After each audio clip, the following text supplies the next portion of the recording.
I'd like to call this, excuse me, I'd like to call this meeting of the Clay County Commission to order. Please call the roll. Commissioner Lawson. Mr. Administrator, would you mind doing the Sure. roll call duties? Will do. Commissioner Thompson. Commissioner Thompson. Here. All right. Commissioner Carpenter. Here. Commissioner Johnson. Here. Commissioner Wagner. Here. Commissioner Lawson. Here. Commissioner Nolte. Here. One present, but one. Commissioner Whittington is not here today.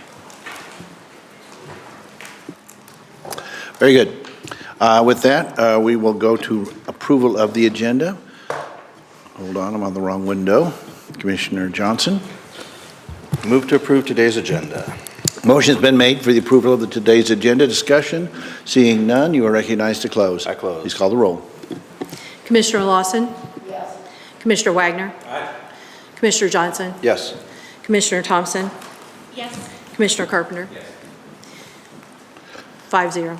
Approved to continue. Thank you. With that, we will go to number 4, which is discussion items, the one and only issue on our agenda. Mr. Administrator, if you'd like to take that on, please go ahead. Sure. Yes, good afternoon. This is our second hearing for our budget hearing workshops. We have 4 scheduled. The fourth one as an option based off what we can get through the day. Today we have our Sheriff Department, the Assessor's Office, and our Parks Fund will be presenting. We'll have our Sheriff Wilkin will be the first one presenting, and then Assessor Tracy will follow. Baldwin will follow from there.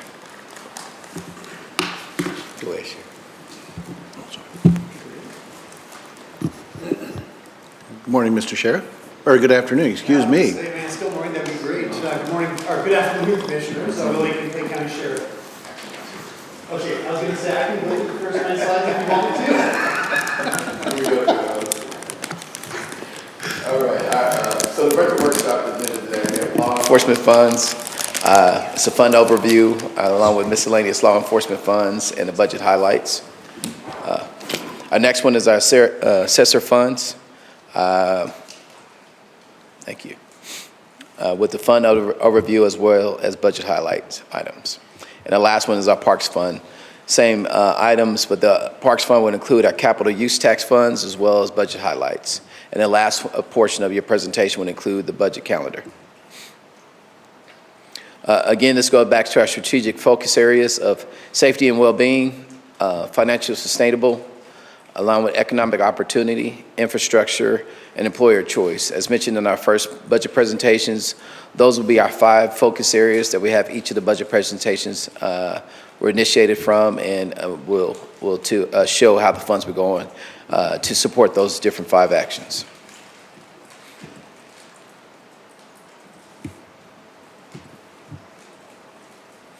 All right. So the first one is our law enforcement fund.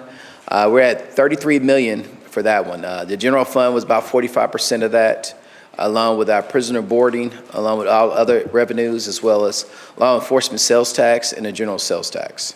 As you can see at the bottom there, it gives us a better idea of how that has looked in the past with the actuals, and the projected of is 2025, which is the year we're currently in, and our proposed, which is 2026. You can see there's not a large discrepancy regarding the difference between those 2 years, just over $2.7 million regarding that one.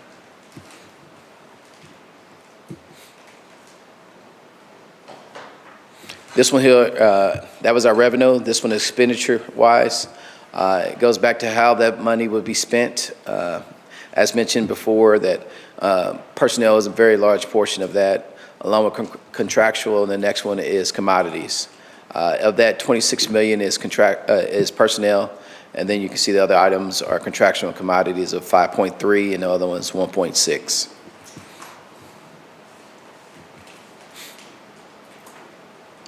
Next one is proposed expenditures, and showing a bar chart of that one as they go through. One of the ones that we have there is a 282 fund and a 279 fund. You see the difference of projected currently to proposed, along with the emergency communications fund, which is included in this one as well. So there, you see the difference of about 4.6 million.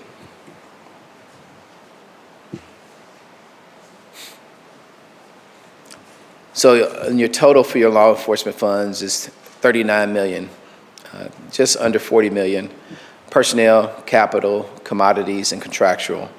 As far as how those are broken down, as far as the different funds that are within, is from the law enforcement fund, your 911 dispatch, and then it kind of goes down for the other items. The next one is your capital use tax fund, and your sheriff inmate, and the sheriff emergency fugitive apprehension fund as well. That breaks down to 39 million as far as the funds that we have that you'll notice in your budget overall.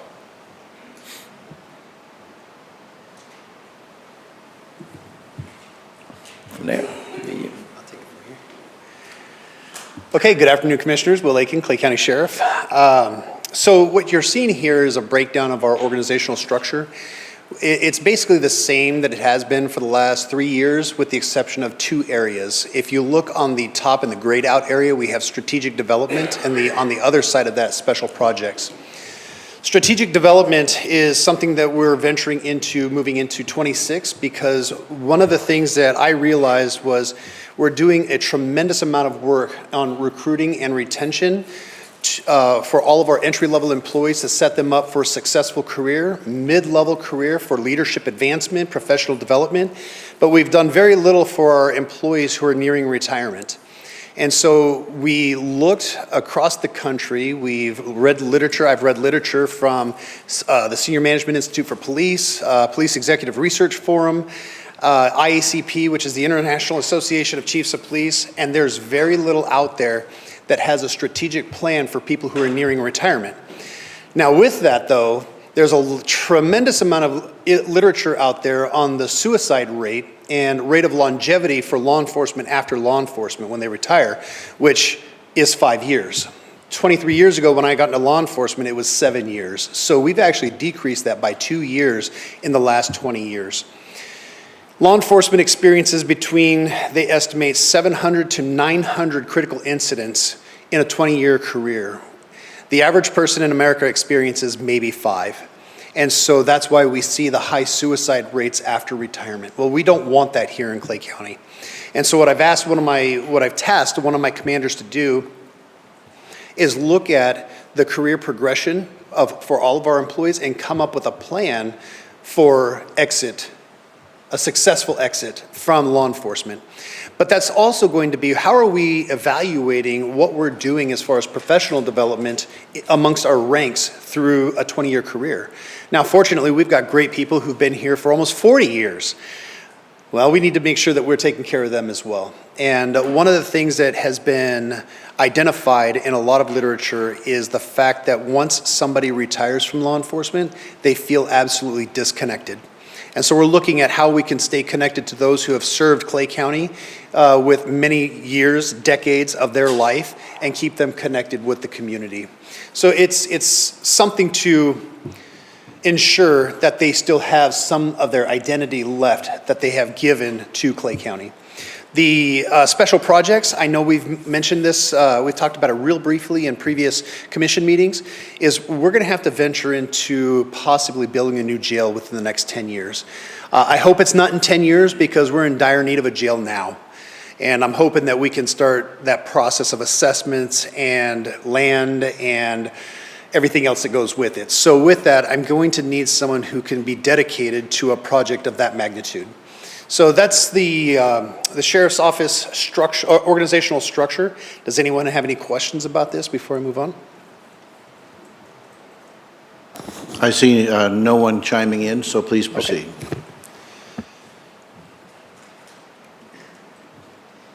All right, so moving on to the accomplishments. All right, so for safety and well-being, body-worn camera implementation in our jail is completed. So now every single one of our employees who take an operational stance has a body-worn camera. That was something that we didn't have in the jail for, well, up until about 2 years ago, year and a half ago when we started implementing it, but now all of our employees have it. This is critical for whenever we have to do a cell extraction or if somebody makes an allegation of any caliber, against one of our employees, and now we have it on record. So it takes away a lot of the guessing work and it makes investigations a lot easier. But it's also to protect not only the inmates, but our employees as well. So the next thing is we hired a wellness coordinator 2 years ago. Many of our employees have taken advantage of what Kevin brings to the office. And I'm happy to say that a few of our county employees have also taken advantage of this. Collectively, they've lost over 1,200 pounds, with 2 employees losing over 100 pounds, and then 2 employees, as you can see, are completely off their diabetic medications. That's huge, because whenever you think about what I just talked about as far as strategic development is the amount of stress that law enforcement goes through and the lack of opportunity. Now, there's an argument, well, they can prioritize their health. Well, a lot of times working a 12 to 16-hour shift, I don't want to go to the gym, is kind of the argument, right? We're not all built the same way. Well, that added stress and eating fast food on the go because they have to go from call to call to call to call, this is huge. And this is one of the things that we want to continue to build upon as far as our 4 pillars of health and wellness in the Sheriff's Office. When it comes to financially sustainable, I never thought that the Clay County Sheriff's Office would be in this category, but as you can see, the completion of the Law Enforcement Resource Center happened on October 31st when we got the keys. We had our open house. What an amazing project that was. I can't speak enough about how that whole experience ended up being. Okay, so I don't want to get too far ahead. So that's the completion of the LERC. So for infrastructure, our Sidaptic upgrade is completed. Now we're working on Guard 1. Guard 1 implementation and key track system is 80% complete. Guard 1 is a way for our employees to check cells, critical infrastructure sites like doors on all of our facilities. And so if you walk around, you'll see these little blue placards next to doors, or if you go into our facility and I give you a tour, you'll see them everywhere in there. And so what our employees are able to do is to timestamp every check that they make. And so that's huge for us. The main entrance of the court has been upgraded to include ballistic glass and has a new x-ray machine. Employer of choice. So we've had, this number has actually gone up already. I think it's closer to 35, maybe even 40 staff members who have completed or applied for our sabbatical program. And the feedback has been great so far. And when I go into goals for next year, I'll explain more about this in detail. The compensation study and implementation is completed with, not everyone was happy, but I would say 99.99% of our employees were happy with the results. And I commend you, commissioners, for allowing that to happen. And yeah, it's proven beneficial for us, especially when it comes to recruiting. So going back to safety and well-being, so building a retirement team member transition plan is what I talked about with that strategic development, but then also expanding our program to other county and offices and departments with our wellness efforts. Okay, I mentioned that some of our county employees have taken advantage of our wellness coordinator, but I've gotten a little bit of feedback about some concerns about what if they get hurt on the job. That really should not be an issue. There are employees. They can get hurt walking on the sidewalk this winter if there's ice. So why wouldn't we have them do something physically, something that's going to benefit them physically that we support to better their health and wellness? So we're hoping to be able to expand that program and make Kevin available for all of our county employees to take advantage of. I just think that it's going to be a messaging effort. So department heads and elected offices understand, hey, this is an okay program. This is what we're doing. This is the results that we're seeing. And so hopefully we can expand that. But then also for sworn law enforcement, making a post-approved wellness class. And it's not just for us, but for other law enforcement agencies to use, because we're all in the same situation. Financial sustainable. Okay, fully functional scheduling system to maximize training efficiency and operational sustainability. So we've talked many times about how we're going to keep the lights on at the LERC. And I don't want to be a revenue generator because the LERC is actually a regional asset. But there are so many opportunities for other law enforcement agencies, including up to our federal partners, who want to utilize this facility. So we're looking at some software right now that allows them to get online, schedule training with us, or a day where they can use the training facility on their own. But then having and I think I talked about this a couple months ago when we talked about the fees, and building it out in such a way that it pays for itself. And so that way we don't have to have a line item to say, hey, we need to pay for this $50,000 widget that broke. It's already there. So that's the sustainability that we're looking for. And the program will allow us to do that. For infrastructure, complete Guard 1 and Key Track programs or projects, upgrade staff dining. All right, staff dining. This is the one place that the Sheriff's Office employees can remain connected with each other, because as you can imagine, even though we're in one building, we're in 3 separate areas, not to include those who are decentralized from us now, at the LERC, patrol. But the staff dining area was the one place that we could all meet and know each other. And so for years, that thing has just been left to its own regard.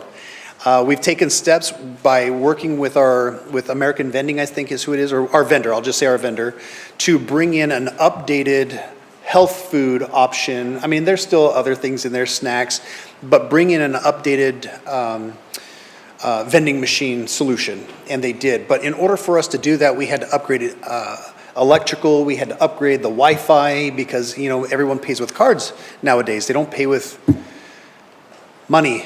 And nobody uses pennies anymore, but so we had to update all that stuff. But then we also had to upgrade the drain and the water situation. We actually had gnats coming up, and that's not a healthy environment where people are trying to enjoy 30 minutes of getting a quick meal in and then going back to work. So facilities management has been great, working on all that, managing all that, and before we know it, we'll be able to have, once again, a common area where all of our employees can go and stay connected with each other, which is important. This is a big one, staffing the new Division 10 courtroom, the expansion project. So, as you're very well aware, we became eligible for a 10th courtroom, I think it was 5 years ago, after the last census. And we're just now getting to a point where that project is going to be, or nearing construction soon after that completion. Well, we don't have the personnel to go along with that project. Now, I have personnel, but I don't want to go too far down into the rabbit hole about overtime and staffing issues and stuff like that. We'll make it work, but we really need the people to go along with that. And we're talking bailiff, we're talking about an entirely new courtroom. So the personnel at the front entrance area, we have to have people there. So working with the county administrator, I'm sure we'll come up with a solution for there, but that's one of our goals. Employer of choice. All right, so I'm going to go back to the sabbatical.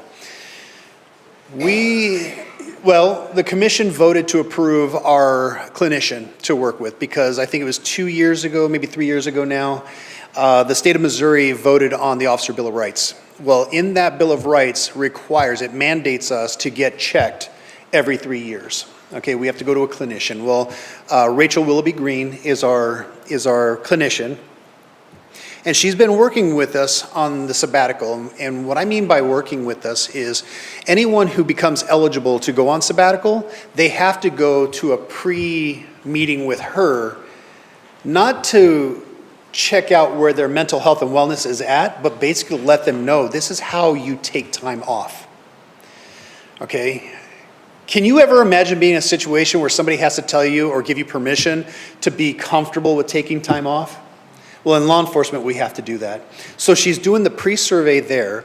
They take the time off, and there are requirements and there are recommendations for people to do like community service and stuff like that. And one of the initial arguments to community service is, well, we serve the community anyway. I'm like, yeah, but you're serving it on one side only. And what I encourage them to do is serve on the other side, serving those who we serve, right? To get a different perspective. So then they come back from sabbatical, and then they have to do a post-survey to find out what the experience was like. And some of the feedback that we have received has just been jaw-dropping. I remember, because I meet either myself or my undersheriff, Jeff Self, we meet with every single employee that comes back from sabbatical to make sure that they did it right. And I remember having one of our deputies, he said, Sheriff, he goes, I'd never realized how messed up I was. Now I'm going to be nice and kind with the language I use and not mirror what he said. But he told me about when he was sitting in the recliner in his living room, his children were running past him, yelling and screaming for mom who was in the other room, asking for her permission to do something or for her to do something for them. And it just triggered him, and he jumped up and he goes, you literally ran past me. Why didn't you ask me? And the kids froze the way he described it. And they looked at him and they said, Dad, we're sorry, we're just not used to you being here. That was a revelation for him. And that's just one story of the many that we've heard. And so what we're doing, because of all this feedback, is we're working with Rachel, our clinician, to do pre and post, but also sending surveys out to spouses and significant others. Because the benefit of them going on sabbatical and understanding that they can take time off. Oh, and by the way, we take everything from them except their badge and their gun and their credentials. We take their radio away from them. We take their take-home car from them. We shut their email down. There is nothing that within our power that they have access to law enforcement, to their job. We remove all of that. Now they can, of course, call people and say, hey, what's going on? But we also encourage everyone else to not talk to them. Talk to them as friends, but not work-related. So she's collecting all of this information. And what we're doing is we're working on completing a white paper on the benefits of doing a sabbatical program, because as we know, there are only 2, maybe 3 other law enforcement agencies in the entire country that is doing this. But they're not producing any results as far as a white paper for us to share with any other professional law enforcement entities like PERF, SMIP, IACP, NSA, MSA, all these associations. So we're hoping that we can get enough information to do a white paper and share with all of them so we can share with the rest of the country, hey, this is important. This is a part of taking care of our people, the people who are serving. So when we get there, I hope that we don't have to wait until we get a white paper, but I'd really like to share this experience and this opportunity with other office holders and department heads to maybe expand this countywide. And then for the first time ever, because of the LERC, we're able to have in-service training, and we're going to be scheduling in-service training. We're making some internal changes for our scheduling to allow one day particular to have people to go out to the LERC and actually do the training that's required. Because if you can imagine, we are required to get 24 hours in CEUs, sworn employees. But because of our accreditation, we're jail accredited, we're law enforcement accredited, and I just got word that we will soon be communications accredited. We go for our award in March of next year. We're the first sheriff's office in the state of Missouri, and there's only, I think we're number 23 in the entire country. That's a huge feat. But we're able to create an in-service training schedule for all of our employees to continue to meet those CEUs, to continue to meet the accreditation standards so we can maintain our accreditation. So with that, I'll open it up and answer any questions. Sure. One thing that I'm really impressed by is you were talking about the sabbaticals and that kind of a thing. And one of the things that struck me was that, I don't know if required might be too strong a word, but it sometimes proves to be a component to where you have to encourage officers to take this time. And what it put me in mind of was how, and I've never served in law enforcement, I've never served in the military, so this is not something I speak from experience on, but it seems to me that there is an emotional facet to those who do serve in those type of capacities to not abandon their unit, so to speak.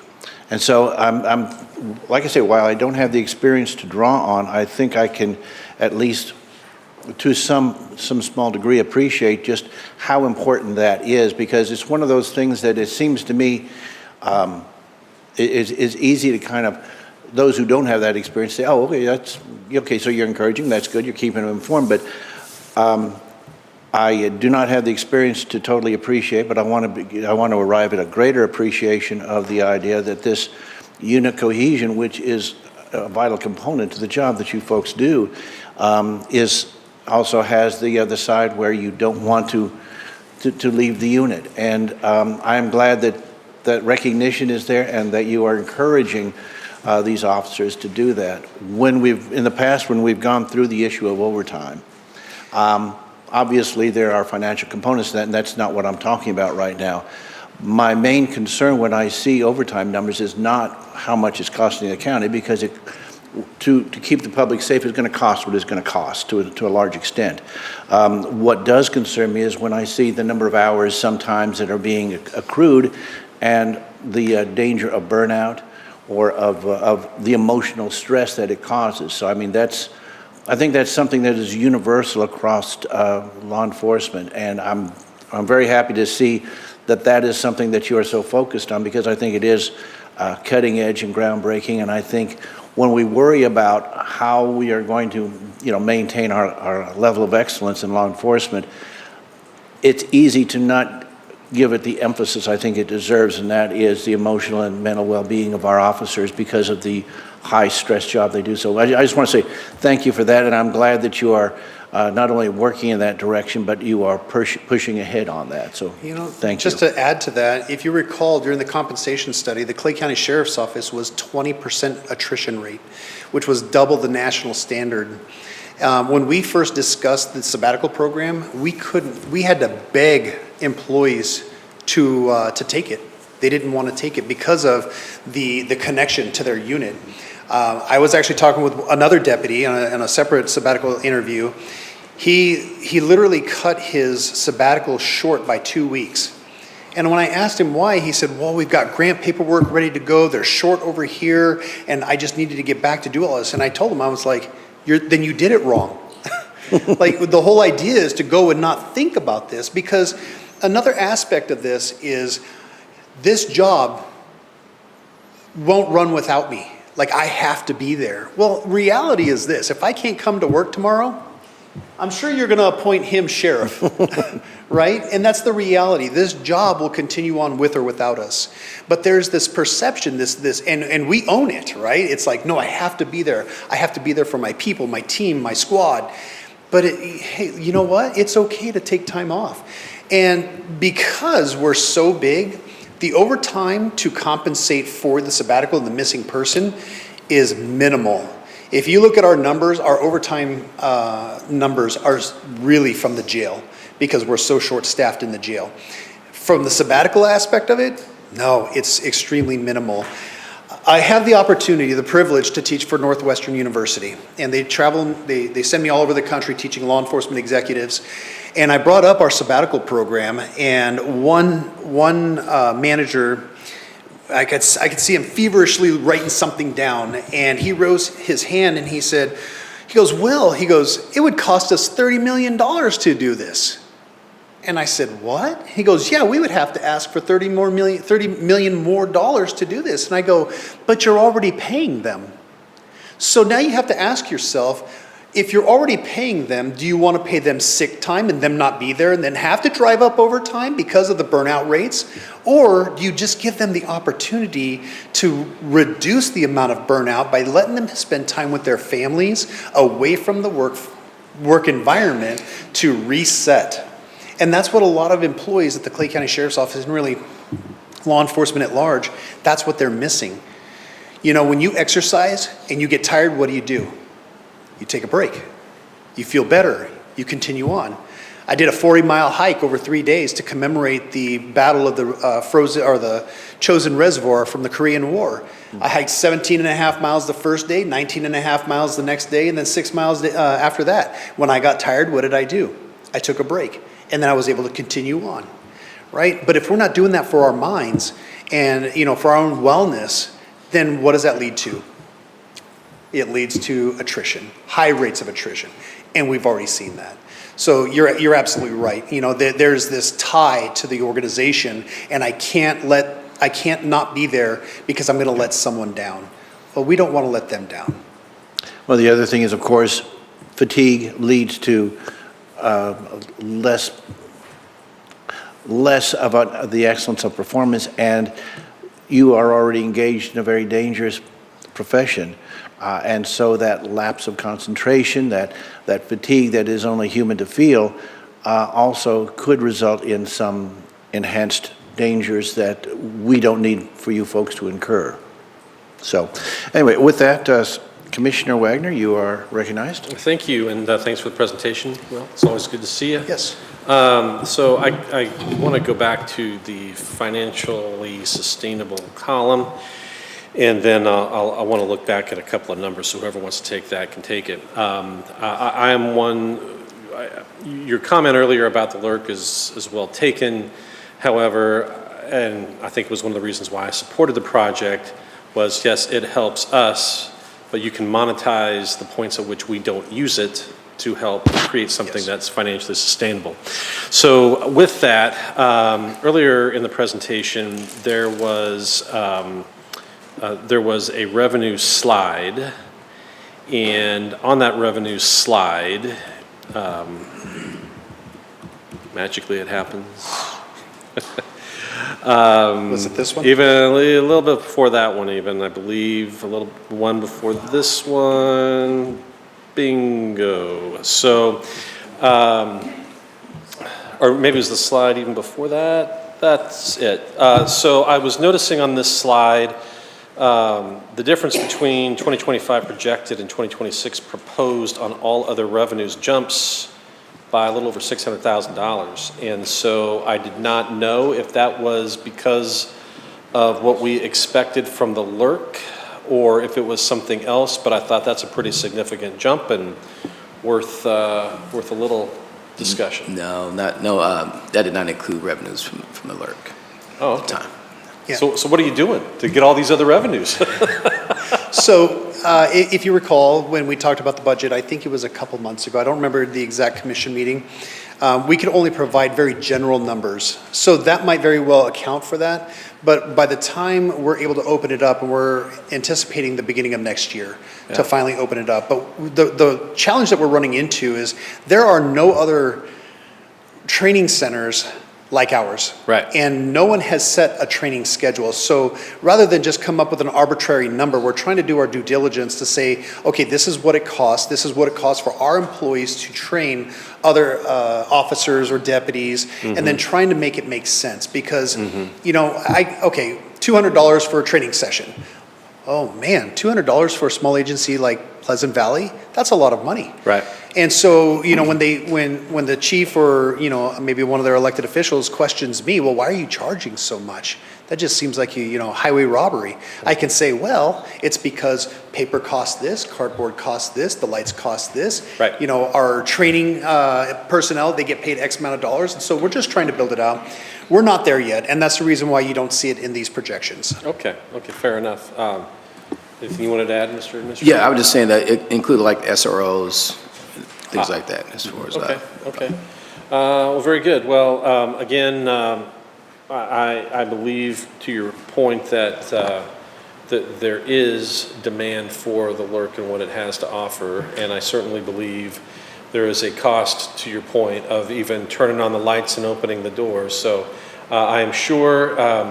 I am sure this sheriff's office does no form of price gouging whatsoever, but nevertheless, you at least have to charge what it costs to make it actually work and operate, and I trust you will do that. And I will say, just real quick, that some of the areas where we think we're already charging too much, we've had partners go, that's it. Yeah. And we're like, whoa, no, we're still working on that. So we back up and we go, hey, let's take a look at this again.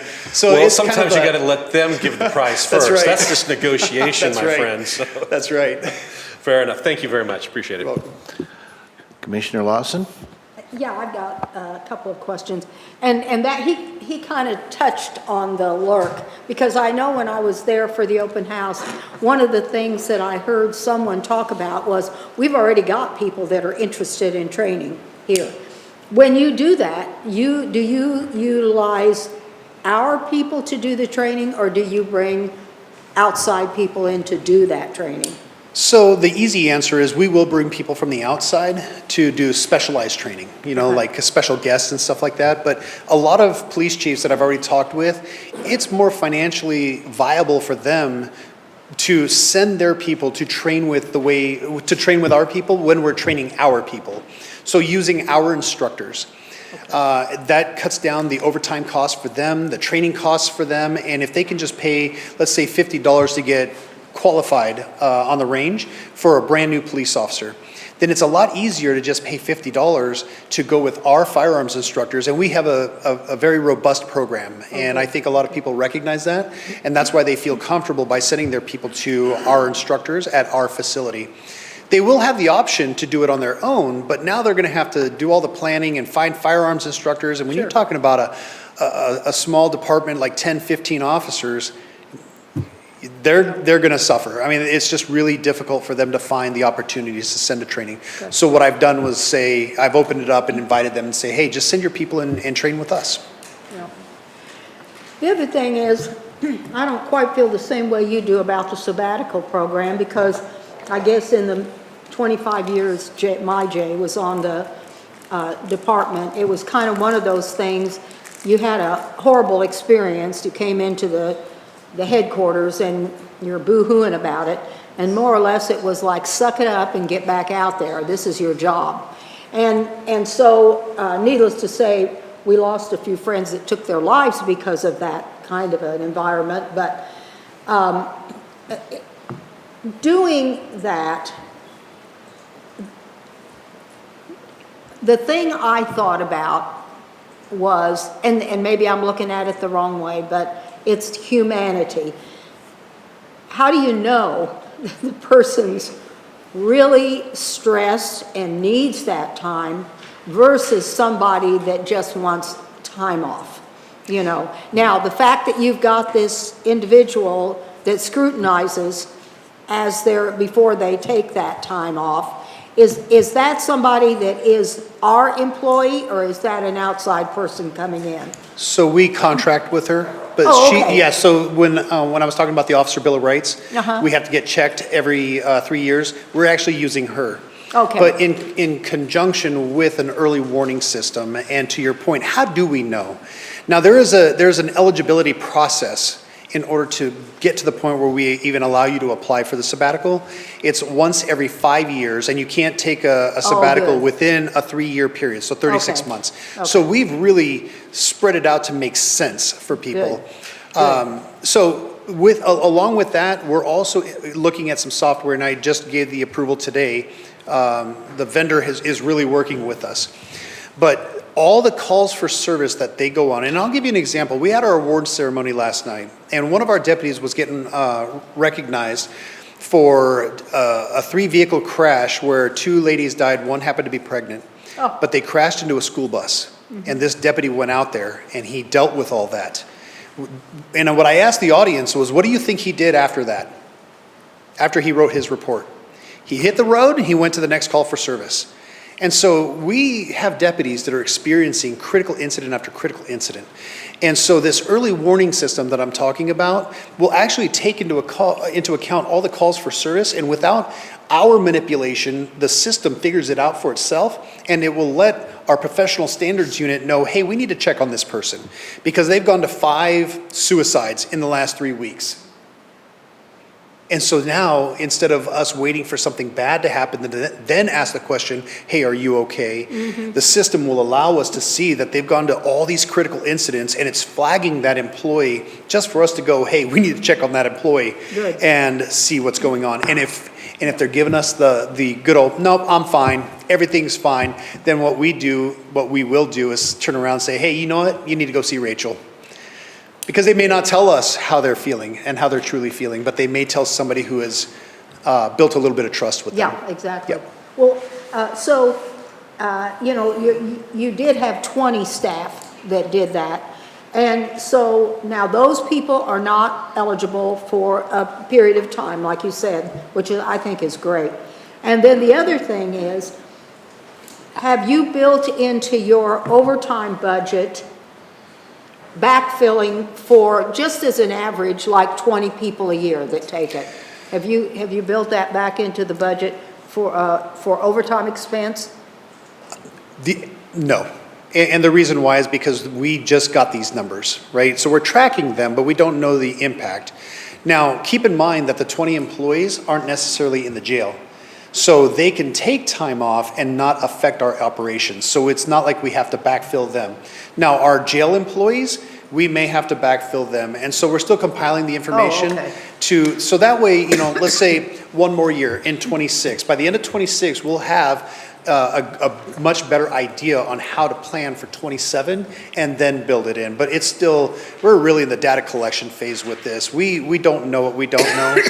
And that's why we're working with Rachel in order to find the information needed so we can build all of that into the white paper and say, you know, for those agencies and those law enforcement executives, if they think they need to ask for $30 million more, now we're talking, I think it was Philadelphia PD.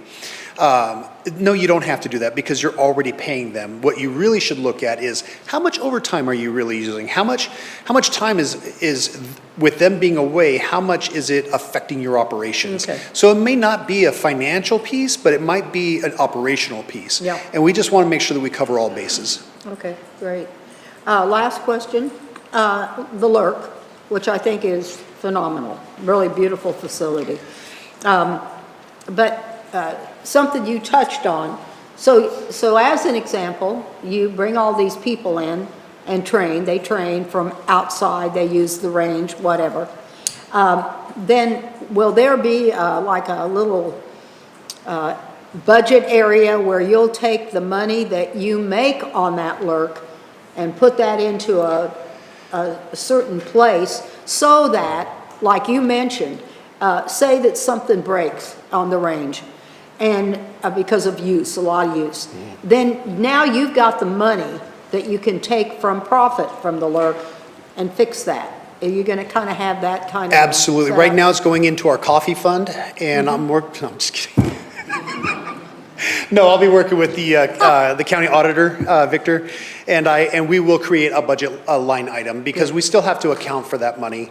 Yeah. I certainly don't want it to go to the coffee fund. Right, It has right. to go into a line item that we can whether use it as a source for expenditures or request commission action to, you know, buy a larger piece of equipment if it happens to Okay. break or something. But yes.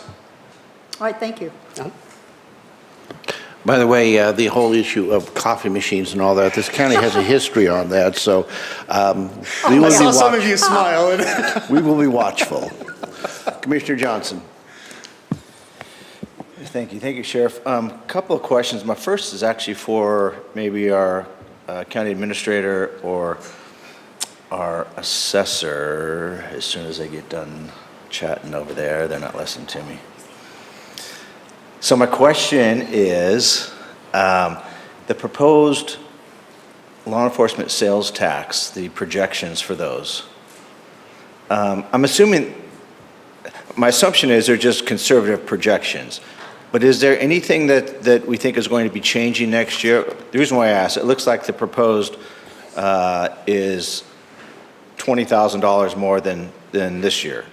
Where in previous years, we're looking at $228,000, $438,000, $31,000, $312,000 increase. So several hundreds of thousands of dollars in increases in law enforcement sales tax each year, but we're only projecting $20,000 this next year. Is that just a conservative estimate, or is there more to that? I think, Commissioner, explanation on that with the revenue projection, I would say we increased the budget. So, you know, what we should have put here is 2025 budget. We increased the budget, I would say, like a couple percent. But then if you look at the projected actual number, the budget for next year in '26 is not that much of an increase from the projected actual, if that makes sense. So the budget, we are increasing, I think, around 2%. But we are very conservative. Yeah. Worked with the administrator. Where's the economy going? Yeah. You know, where is the, you know, the retail sales figure going, right? You know, consumer discretionary spending. So, but yeah, that's kind of the explanation Okay. why. Not much change between projected actual 25 versus the budget of 26. Okay, so we're not looking at, okay, that answers my question. I was worried there's something bigger coming down the road that you saw about sales tax. And we're talking, I think it's 1/8 cent sales tax that we have, right, for law enforcement? And then with that sales tax, I believe that law enforcement sales tax was started before the use tax was passed. So the question is that when it comes to, so this law enforcement sales tax, that's just off of the retail, it's not off of the use tax, is that correct? Yeah, okay. And then a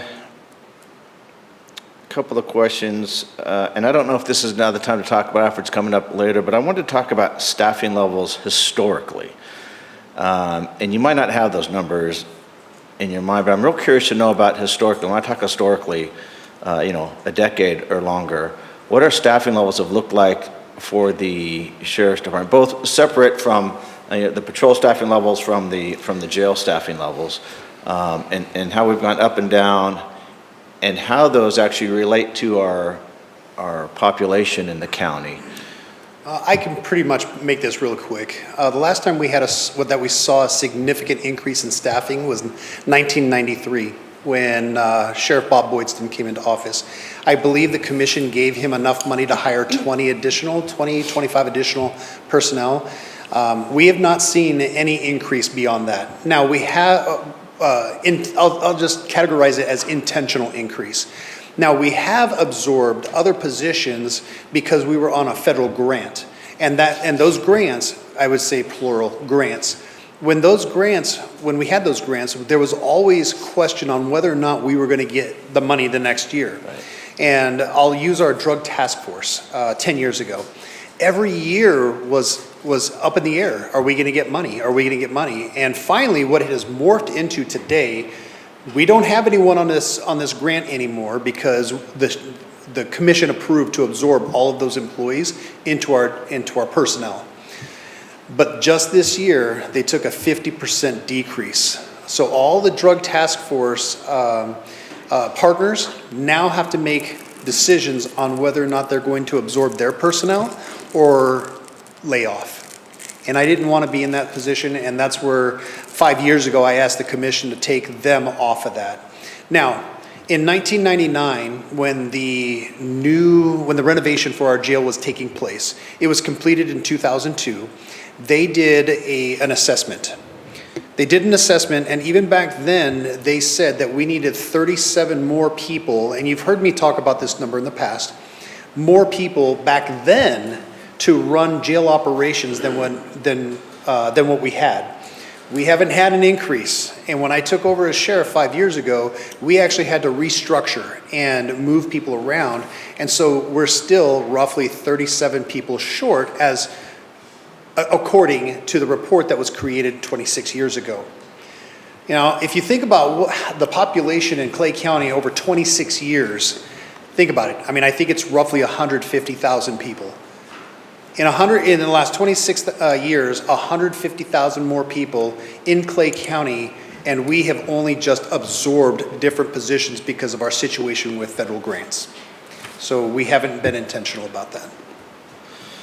Thank you. And also, one of the factors I think we need to remember when it comes to population size is not only population, but also outside visitors that we attract here. And the bigger we get, the more complex we get, the more tourism we have. You're responsible for policing those people as well, not just the people that live here, but the people that visit here.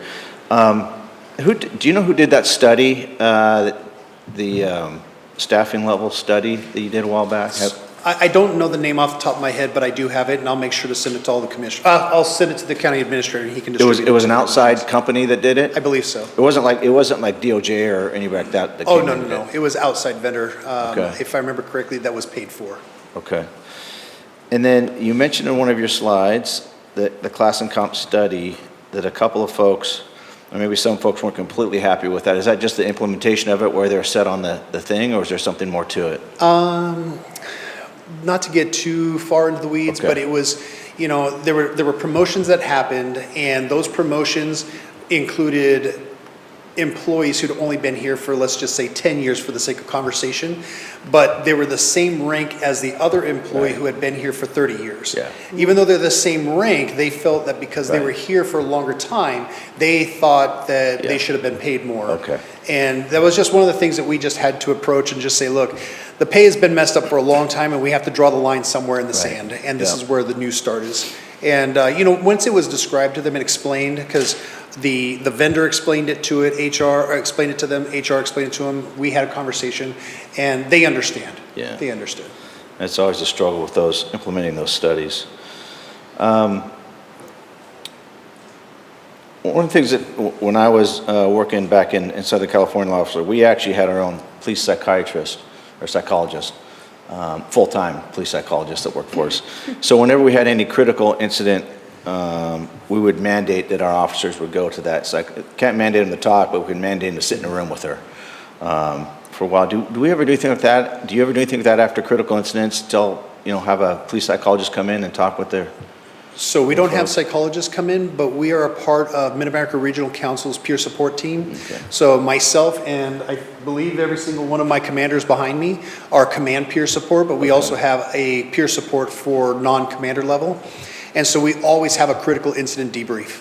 Okay. We include everyone that had any kind of involvement in it, to include dispatchers. Yeah, that's important. So we don't do the debrief, we bring outside people in, peer support, and they do the debrief.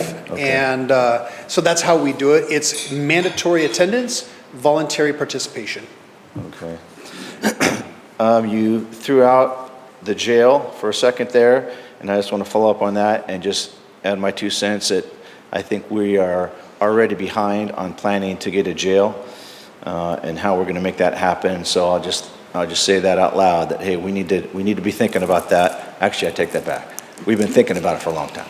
We need to eventually start making some movements on what we're going to do with the jail facility. And I know you guys know that, but the longer we kick this down, if we broke ground today, it's going to be years before we had one, and we're not even close to that. So, and funding sources for that is going to be obviously the biggest thing, and a location. So just know that we need to keep that I think we need to keep that on the radar and start making some efforts there. I know we have a review of our Constitution coming up pretty soon here. I'll just say this out loud right now, and I don't want to embarrass our sheriff here, but I know his salary. I know the salaries of most of the chiefs in this area, and I know I have some friends that are chiefs that make double, literally double in salary what our sheriff makes, and chiefs don't run jails. Only sheriffs do run county jails. So our Constitution, the way we have it set up right now, it's limited what we can pay our sheriff. We can give raises and stuff to our other elected officials, but we can't to our own sheriff. And it's pretty sad when you look at his salary compared to what the other chiefs and quite frankly what I'm making. It's sad, and it shouldn't be like that. And I'm just going to say it again. I've said it before. We need to have that on the top of the list when it comes to our review of the Constitution, because that's what's limiting us right now. We've looked into it before. And we need to look into that. And it's not just for Sheriff Will Aiken, it's for the position of sheriff, no matter who's in that position. And when you get to the point where your people below you are eventually making more money than you are, we have a problem, a compaction problem with that we need to address. And right now, our Constitution doesn't allow us to address that. I see Tracy out here, I see Victor out here. We can give them raises, but we can't give the sheriff a raise, and that's a problem, I think. Particularly since he has by far, the largest department in the county. And in addition to that, I saw recently, and I've seen several times on social media posts about some of the award ceremonies and some of the great stuff your sheriffs had and have done, your deputies have done. And I've been searching my inbox. I told my wife to check, see if she dropped any mail on the ground at home or anything. I have not seen an invitation to one of those award ceremonies yet. So I'll keep looking for that. I'm sure I lost it somewhere, but certainly would love to be part of that and see that. I love those police or sheriff's deputies award ceremonies and to hear the great things that they've done. So keep that in mind. I'm sure it's out there somewhere, but hopefully I'll find the next one. Commissioner Johnson, I'll just say I'll own that. You know, it's really something that we have to think about, you know, the support that we get from our commissioners today. And, you know, it's for years, maybe it's a little bit of PTSD or something like that, but we didn't want the commissioners around. Sure. But now with you saying that and bringing it to light, expect invitations for every single one of you the next time we have an awards ceremony, because I think it's also imperative for you to hear the stories that you know, of what our employees are involved with. Everything from saving lives to helping somebody on the side of the road. Yeah. So I appreciate that. I'll just end by saying the most expensive thing that we do in government is public safety. It's expensive.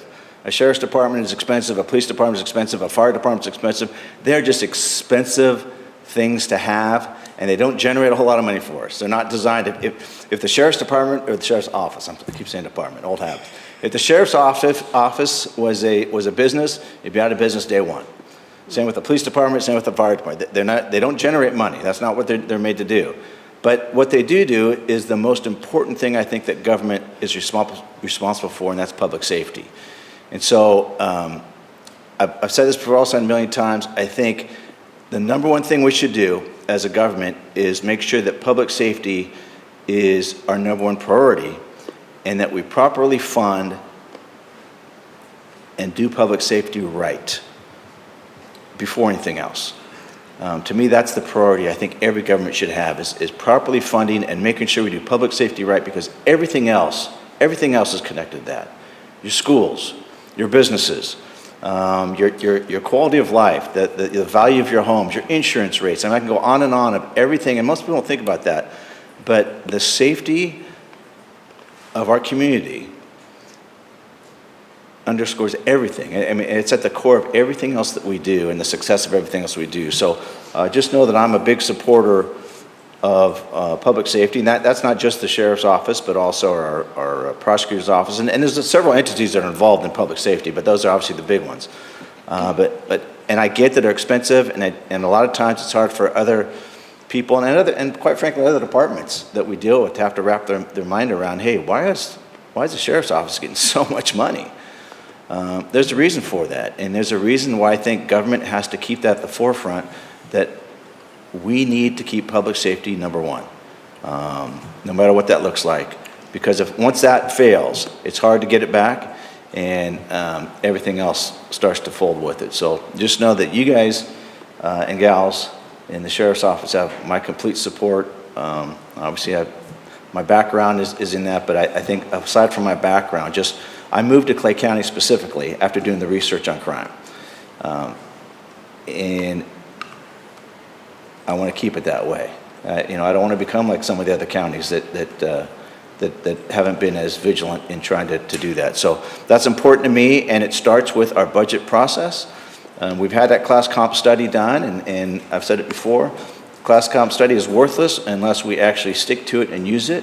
And I'd like to get to the 60th percentile or above for our folks. And I know with the sheriff's office, recruitment and retention for law enforcement across the nation is extremely difficult. Extremely difficult. I'm in the middle of it right now myself. It is extremely difficult to recruit quality candidates to be in law enforcement. And part of it's because the strict background that's required to get there. Nobody else that we hire has to go through the background that we put law enforcement through. I mean, most of you don't sit through a polygraph or a voice analyzer test or go through a psychological test, both a written and oral test, go through the complete background where they, find out everything about you, and they don't just look at the people that you recommend you talk to. They look for people that you don't want them to talk to. They're looking for exes and ex-boyfriends, ex-girlfriends, and people that you ticked off in high school and all that kind of stuff. Most people have to go through that, and most people won't pass that kind of background, let alone the physical aspect of it, and the mental aspect of it, and the training that goes with it. So there's a reason why it's difficult to hire for those positions. But we need to do everything we can to support that, and obviously compensation and pay is a big part of that. So anyways, that's all I have to say. Thanks. Thank you, Commissioner. I'd like to bolster two of the points that Commissioner Johnson made. One is that while I don't think anybody realistically expects us to just provide a blank check, but law enforcement and public safety is an extremely important thing, and it is expensive. And I think the best way to look at it is you can't do it on the cheap. And to tell you the truth, in our history in this county, it's not always been supported even close to where I wanted to see it. We are better than we were, but we're not as good as we will be in the future, in my estimation. So it's important that we make sure that we understand that this is not a place where you cut corners or where you try to, try to be a bit cheap about it. This is the sort of thing that you have to finance in a way that is responsible and that will keep all the deputies officers fully functioning at their highest level. They can only function at such a high level without our support, and we need to make sure that we give them that support. The other thing that the Commissioner mentioned was attending your different functions with the deputies. And I obviously do understand the reticence to invite commissioners. Certainly in the past, it's not always been the best of all possible worlds, but and I think I would go a little beyond of what Commissioner Johnson said, and I think you've got a deep well of support on this entire commission. I have yet to hear anything resembling what we were going through some years ago. And I think it's more than just us sort of showing up, and I'm kind of a broken record when it comes to any county functions, whether it is the drug courts or veterans courts or whatever, encouraging commissioners to attend those things. It is one thing for us to be able to support you here in budget and in other ways, and that is great, and that is what we need to be doing. But I think it's easy to underestimate the impact that when the deputies are up there, we are up there with you saying, yeah, we are standing with these ladies and gentlemen for this county. So it's more than just we get to, if you serve, cake, we get to have a piece of cake. This is an important message that we are sending to the public. And moreover, I think that our ability to do that, to make that display of support, also ends up being somewhat of a guard against going back to the bad old days when we were in that position.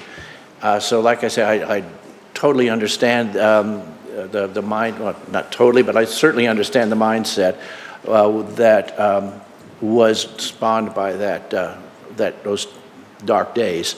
But we have better days now and better days ahead, and we want to share them with you, and we want to be supportive. It's important that people understand that when the law enforcement folks that we have are out there, that this commission is standing behind them, not just financially, but also in a very supportive manner.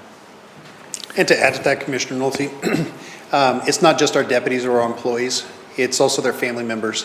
And I think it would be great for the family members to see you all at our award ceremonies or whenever we recognize our employees, because it also validates their concerns about how much are we supported, right? Because it's one thing for me to support them, but it's another when it's holistically, when all of us show a unified front of support when it comes to our families of our employees. So stand by. Thank you. Commissioner Lawson, I believe you were seeking recognition? I hope, Commissioner Johnson mentioned the training or the background checking that goes into it, and I hope that never changes, because you're handing some man or woman a gun and putting them out on the street. So I know you're very diligent in how you hire, and I'm happy for that. One of the things I was wondering about, do you have a lot of people that come and apply, or is that something that you're not seeing? No, a great question, and thank you for asking that, Commissioner Lawson. We have a lot of people who apply, but I don't know what happens between the time when they're inking that application or typing that application and where their mind is at, because certain things are just absolute disqualifiers, and they just think that they're going to get a job. So yeah, we get a lot of applications, but we wipe them out right even before the beginning, because we do a cursory background check first. Good. And just to see what their criminal record looks like. And we see, look, if you're gonna do PCP, don't apply with us. Okay, well, I won't go too far down that dark rabbit hole, but there are just things where you can see on the application or the things that they've done and you're just like, and you wanna be a cop? There's just no way that's gonna happen. Yeah. So, to the point of doing background investigations, we absolutely scrutinize our applicants because, who's to say we hire them and then all of a sudden it pops up that they did this and this and this 3 years ago? I mean, I don't wanna go too far. I'll just say, if you would like to have conversations about more specifics, I'd be happy to after this meeting, because I know there are other people who need to talk to. So. Okay, all right. The other thing I wanted to ask about, when we did the study, the salary study, did all of your people, I'm not talking about jail for a moment, just your outside staff, did all of your people get raises? Some raise. So, I mean, the easy answer is yes, but, some got a lot more and some only got a little bit. Okay. But, we had to start somewhere. Yeah, I mean, because yeah. we were really kind of going off of the best case scenario, or what we had to work with. Right. But I will say that, since that was already done, we're already seeing contract negotiations with other police departments that are absolutely leaving us in the dust already. And so I don't want to compete with them, because it's more than money that we're competing with. It's also culture. And we do a really good job, I mean, as a county as a whole. And that's the reason why we do have applicants. And we do have 100% staffing right now. Now, we do have the revolving door a little bit, because let's face it, we're hiring 18-year-olds to work in a jail.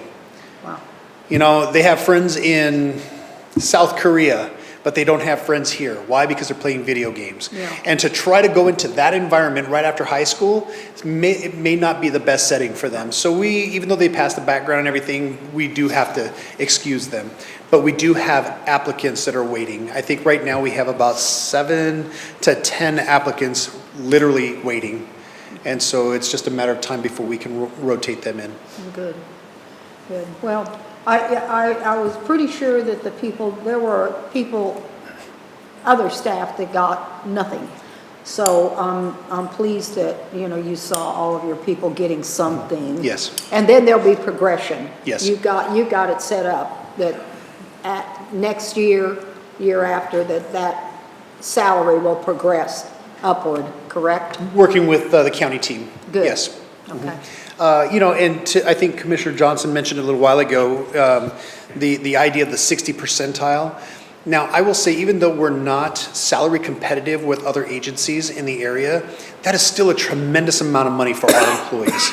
And what they're getting paid now compared to what we could potentially be made in 3 years is going to be exponential for them. Okay. Now, granted, it's hard to swallow when you see a local law enforcement, a police department go through contract negotiations, and then it gets leaked out, and everyone sees what they're starting at and what a police officer is maxing out at, and it's 6 digits, and our employees will never see that. Yeah. That's a little hard to swallow, but at the same time, if you look at it, historically, it's still a lot of money that we're making. Now, I will never not fight for more money if it ever comes down to it, but I really think that we have a good plan moving forward. The county team, they're well aware of, the direction that you want to go, and I mean, it's always on the forefront of my mind. I can work on culture all day long, but if somebody can't pay their bills to keep the lights on, and they go to the energy company and make $30,000 more a year as a dispatcher, that's hard to compete with. Yeah. And quite frankly, we're not losing people to other agencies per se. We're losing them to the private sector,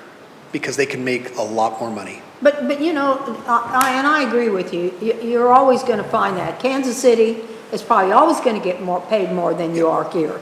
But then again, you have to look at the quality of life, if you will. This is a great place to live and work, sincerely. And I think that while they run into a whole hell of a lot of bad stuff, it's not as bad as some places they could be, number one. They have great training. They have great support. I mean, that's got to count for something. You know, I would rather work, and I have in the past, work for a company that treated me royally, and I had great benefits and a lot of other good things, than going to one that paid me more money, and I was stressed to have to go into the office every day. So, you know, there's a line there. But I agree with you. These guys are out putting their life on the line, guys and gals. I got to be politically correct. And they're out there doing what we wouldn't want to do.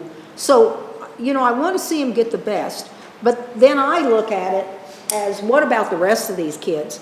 You know, they need raises too, and they need, you know, all the rest, things that we all want. So I applaud you for what you have done, and I'll always support you. And we may not always agree, but I always am behind you, believe me. And I think we've got a great group of guys and gals that work for you. They are so great when they're out in the public. I think about Megan that goes, is it Blackburn? Yes. Yeah, that gal is a powerhouse. She doesn't know a stranger. She goes to everything and talks to everybody. She just represents you so well, believe me, very well. And everybody loves her, you know, everybody thinks the world of her. So you got a good one there. But anybody that I talk to from your office is fantastic. I've never run into a real stinker yet. But I'm I'll glad let you you know haven't. if I do. And I don't expect you will. I don't think so You know, we either. have a lot of Megan Blackburns Yeah. in the sheriff's office, and I think it's imperative in order for us to get out there and let people know who we are through representation, Yeah. if it's not myself. Because when it comes time to build a new jail, we're going to have to go to the voters in some capacity. Yeah. Now, I've already talked with many organizations within Clay County and the Northland. I've already explained to them our situation, and I'm already garnering support for it. And we're talking about the big organizations. And so it's not going to be a surprise for them. You know, I think historically law enforcement is its own worst enemy, right? We do our job, and that's our job, and we're just going to stay in this little tunnel and we're going to do our job. Well, who do we do the job for?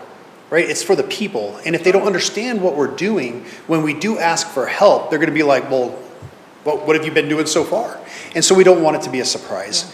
And so I think, you know, by getting out there in the spirit of transparency, everyone can see what we're doing. And that's why we blast it out on social media. And again, I apologize for not inviting you all to our award ceremonies. I feel like it's good enough for families and the media, but I'm not inviting you. Yeah, thanks. I own that. Okay. Commissioner Johnson. Oh, yeah. Just real quick, I wanted to help answer Commissioner Lawson's question about the applicants and the quality of applicants, that kind of stuff. This has been a problem in law enforcement for years, and I'll just tell you anecdotally, back when I applied for the Long Beach Police Department back in 1986, there was over 2,500 applicants. 21 people were selected. Only 21, and of those 21, 5 of them failed out in training. That's a difficulty law enforcement's been facing for decades now. Yeah. It's just getting quality applicants. Yeah, likewise, you know, when I started with the Phoenix Police Department, there were around 1,000 applicants for 80 to 100 positions. And luckily I was one of them, but we don't see those kinds of numbers anymore. I mean, I think Kansas City PD is an example. I think they're still 200, 300 officers down, and they've been going on a recruiting effort like they haven't in a long time, but it's being able to find qualified applicants. And it definitely takes time. I mean, even when, you know, the prospect of building a new jail, when we build a new jail, it's going to take staffing. Well, we can't wait to build a new jail and then staff it with what we have, 37 people short with what we have already. We're going to have to hire before that point, so when it comes time to open, and the county administrator and I, we toured Jackson County's jail, and we talked about it out there, you know, by getting ahead of hiring, because it does take time to be able to hire as many people as we need in order to staff a new jail. And that's going to be a part of the process in its entirety, but that's something that we have to be, has to be on the forefront of our minds. Are there any questions or comments in addition to those that have been made? I see none. Commissioner Nolte, if I may. Yes. You see several of my commanders behind me. What we're doing with strategic development, organizational growth, is I want them to be more involved in the budget process. And this is a part of professional development as well, so that's why you see the majors back here. The undersheriff, you've seen him in meetings before, but more specifically, I just want to introduce to you Major John Bizzano, if you could raise your hand, if you don't already know him. Next to him is Major Rob Hayes. And then next to him is Mandy Gilbertson. She is our, I would say, when we have questions that we don't know where to get the answer, we go to her. Okay, so she's got all the answers. But then, Under Sheriff Jeff Self, and then Major Phil Kofer. So you'll be seeing them more often in the commission meetings and stuff like that, especially if I can't be here, they're going to be stepping in. We just made some internal organizational movements, and so that's why they're here. They're not here, Commissioner Lawson asked me a little while ago, are you trying to intimidate us? I was like, no, that's what the old administration, we used to do that, when we'd have 80 deputies in the back. So I just wanted to bring to light why they're here and what their purpose is. So if you ever have any questions, please ask them. They know just about as much as I do. So. And we do appreciate the fact that you have a team, that it's not just, you being the Lone Ranger up here or something like that, but that you have a team of very well versed individuals who are able to come and help us, because that's what's going to make the big difference is the communication, and it doesn't necessarily have to be from the sheriff specifically. Sometimes it is more appropriate, more productive to come from other sources within your office. Yes. Very well. Thank Okay. you very much for being here, and thank Thank you you. to your team for being here.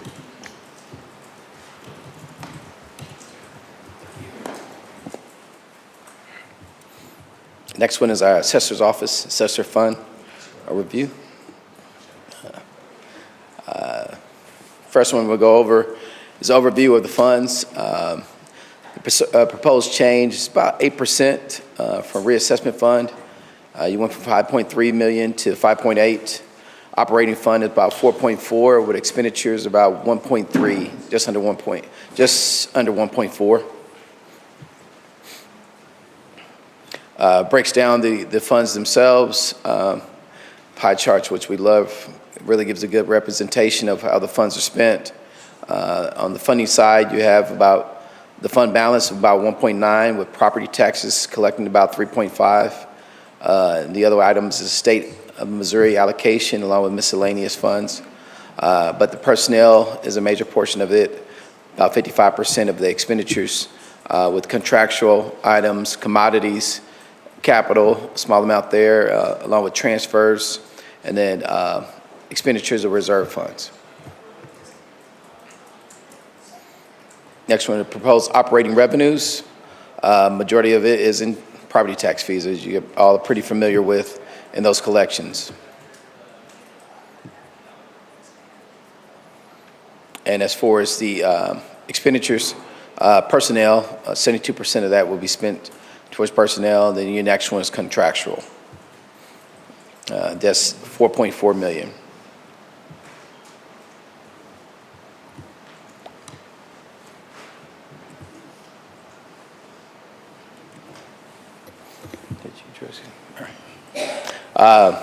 Estimated beginning balance of the revenues. This goes back to your trend analysis. Property tax fees along with grant reimbursement and miscellaneous. Operating revenues about 3.9, as we just explained earlier, along with your expenditures about 4.4. As you can see, net operating revenues, expenditures, your trend analysis right around 377,000, and the project ending at about 2.2, with other one that's budget-wise about 1.3. So for the most part, you get pretty close to your target amount for your financial policy.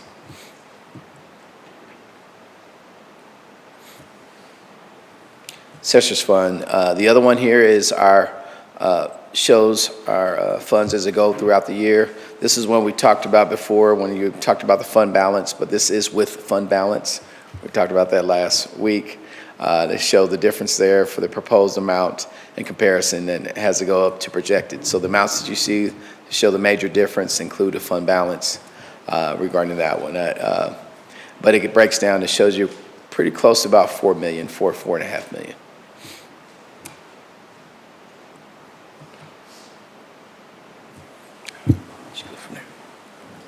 Thanks, David. Afternoon, Commissioners. This is our, what am I trying to say? A flow chart of my positions in the office. If you look, we separate them to the sides, real estate and personal property. I like to look at my office as two separate departments because the real estate and personal property. I left the GIS mapping in there because that is a large portion of my budget that I still purchase, send to the GIS department, and that's mainly because they're statutorily tied for us for creating parcel boundaries for taxing purposes. And then underneath each side, residential and commercial are for the real estate side, and personal properties, individual and business.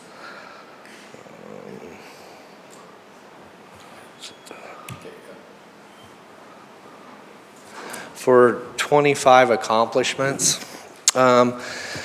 we've been adding uniforms for the past several years, but in 25, we actually added bulletproof vests, all of our shirts, coats, that kind of stuff to make our guys more visible.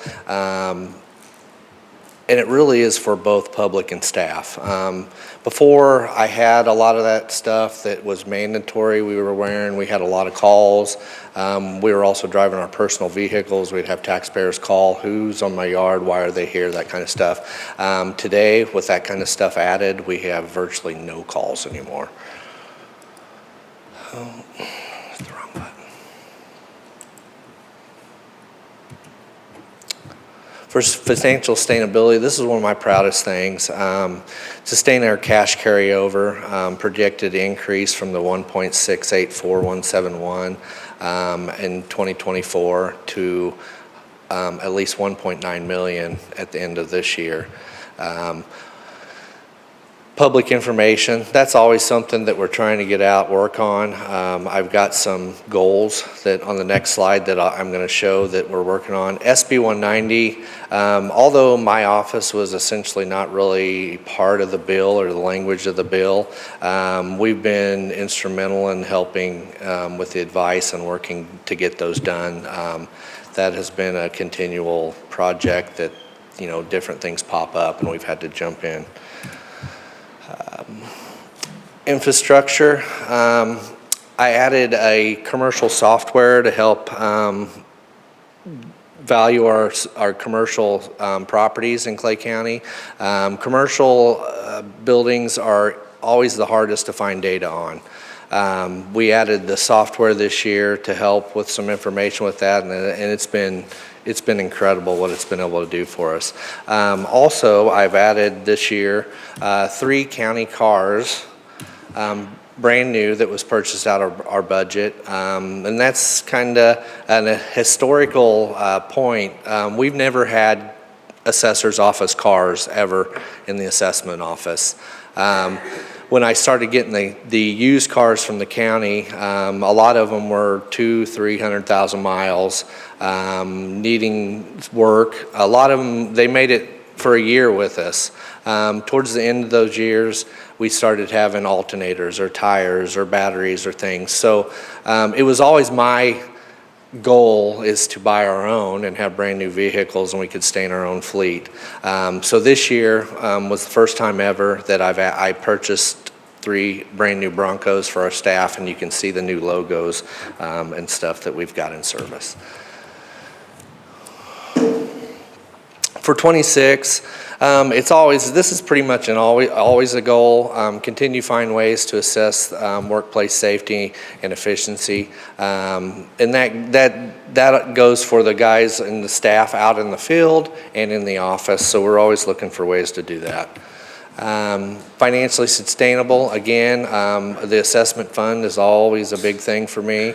I'd like to continue to build the rainy day fund reserve account to 1.5 million by the end of the 27 budget.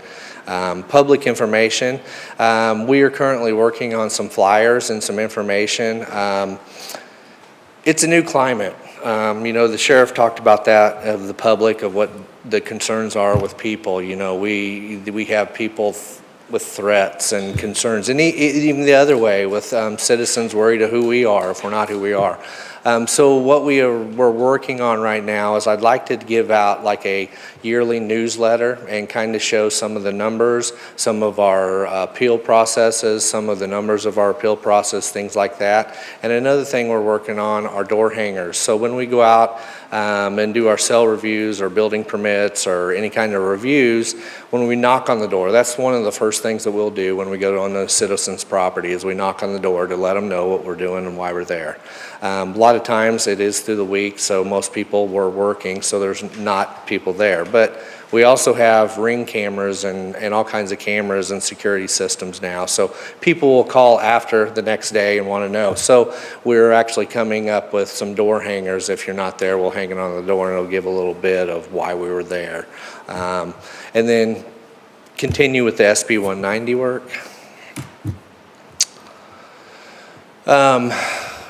Economic opportunity. Legislation is a big concern for taxing issues nowadays. There's, I believe, 76 new bills that's been pre-filed right now.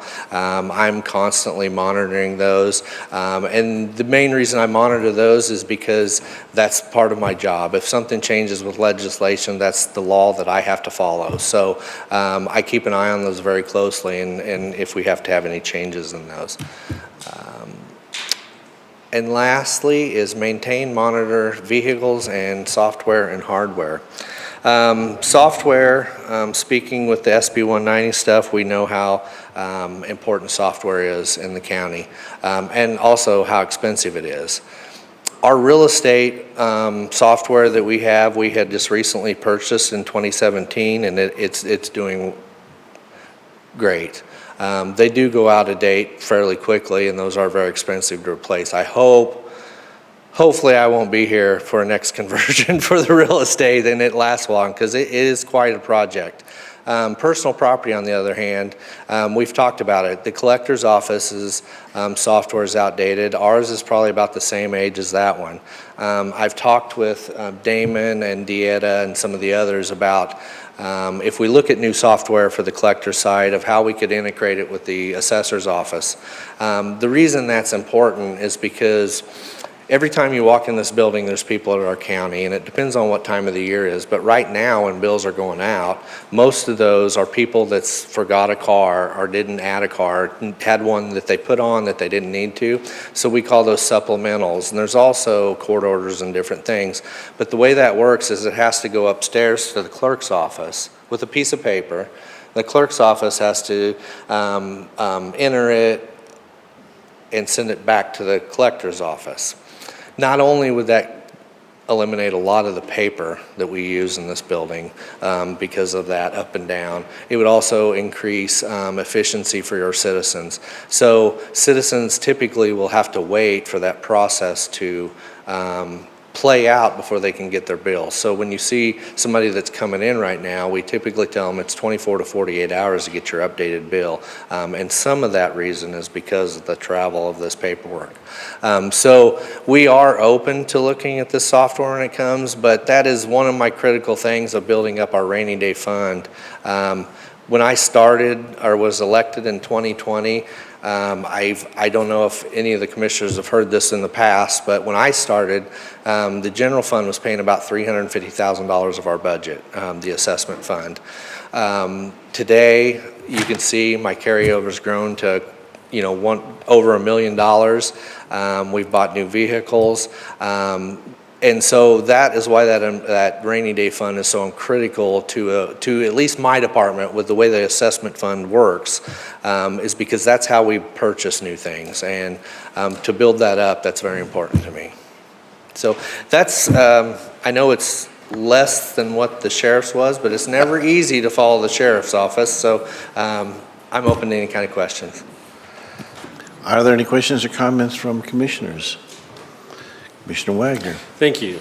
And just so you know, Mr. Assessor, I don't care who's in front of you, I will always have a question for you. Oh, all right, thank you. And you may be able to answer this, or the administrator or auditor.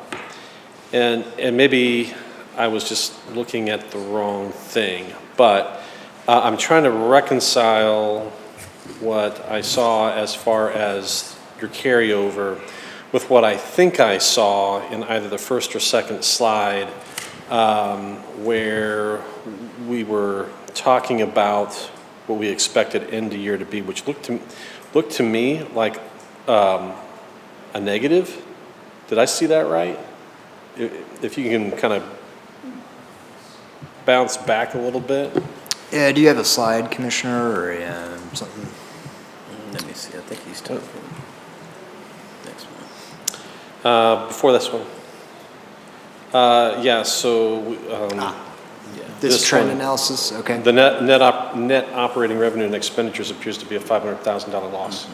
So, yeah, what we do on this analysis slide, which we turn to Commissioner Wagner's slide, by the way.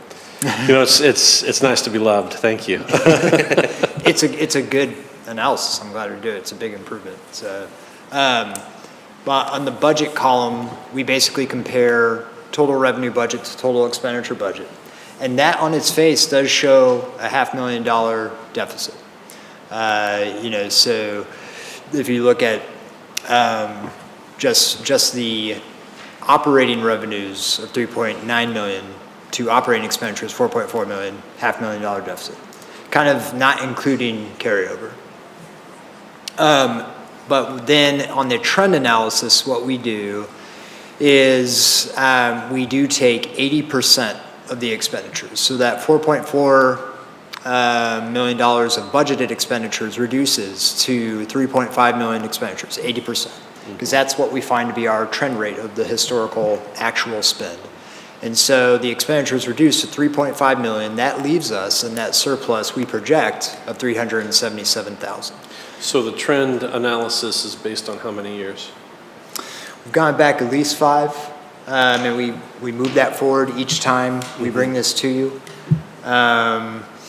So I think that's part of it. And it is operating expenditures, I should note, so it's not including budgeted expenditure reserves, or the rainy day fund, as we discussed here. So true operating expenditures, 80% of that, because of course we tend to not expend our rainy day. So that leaves a projected surplus of 377,000. So we would add that to our beginning fund balance, 1.9 million. We would expect 2.2 million if all things stay the same. So that's essentially what this analysis shows in a nutshell. And yeah. But it presumes then that the $500,000 difference is an aberration and won't continue, right? So. Yeah, I think the ideal state that we need to get to as a county, I think we're getting closer. But it's increasing our expenditure reserves to agree to or match fund balance. If we were able to do that, we wouldn't really concern ourselves with this 80% expenditure rate, right? You would have locked away the 20% savings. Sure. So that's kind of the imbalance that we've talked about in our budget process, but we make every available dollar available for appropriation except for those explicitly reserved on the expenditure side, not the carryover, but on the expenditure side. Yeah. So it varies by fund. I mean, this fund looks to be in a healthier position than others. Sure. Yeah. Well, I mean, I don't want to belabor the point, but just my concern is probably pretty obvious. It's if the trend becomes less of the trend, then we begin to eat up. We continue to then eat up the carryover, which then means that it's harder to then put into a fund balance. what you'd like to keep. So I appreciate the name that you've given this particular slide. I think I've earned it honestly, but I just want to be the guy that just suggests that that is concerning to see any year when we have that sort of difference, because as with the difference between the Chiefs' performance last year to this year, those one-score games can flip on you real fast, and then you're out of the playoffs. And so, although we're not quite there yet, but I just want us to keep our eye on that. Yeah. Another portion of that too that we've been looking at too is one-time costs, like capital, or ongoing cost. Right. So when you look at that personnel, which is ongoing cost, is 3.1 million when you compare it to 3.9.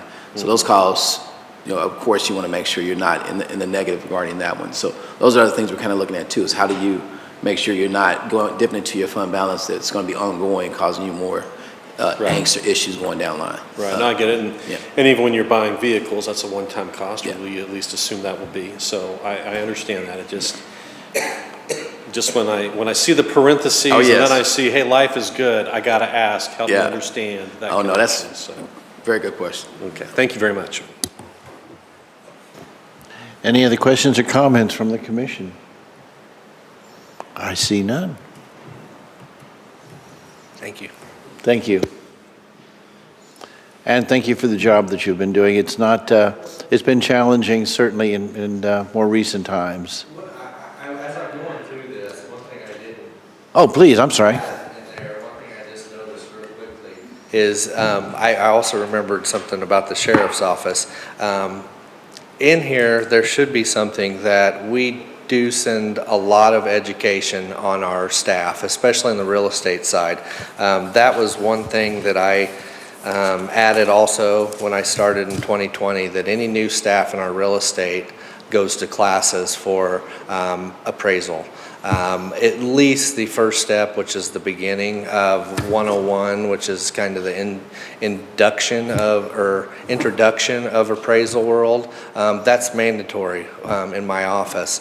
But we've also started setting more money aside for continuing it. I offer anybody in my office to take advantage of any kind of class that's going to help them help the citizens. By the way, before you leave, something I just noticed on here I did want to make comment about is monitoring legislation. And you and I have had a little bit of conversation on this, but certainly as you see things that are either, they're going to have an impact in your office for good or for maybe not so good, if you can make sure to keep the administrator and by extension ourselves in the loop, that way if there is something that needs to be either advocated for or needs to be maybe slowed down a little bit, it would be helpful if we knew so that we could then offer our whatever it is that we can as far as advice or perspectives on that, and then start acting as a team to make sure that if there is if there's an issue that impacts the county seriously, that you're not out there on your own, but that we are here to be able to get with you and sort of plan out what a course of action might be. Absolutely. Appreciate that. Thank you.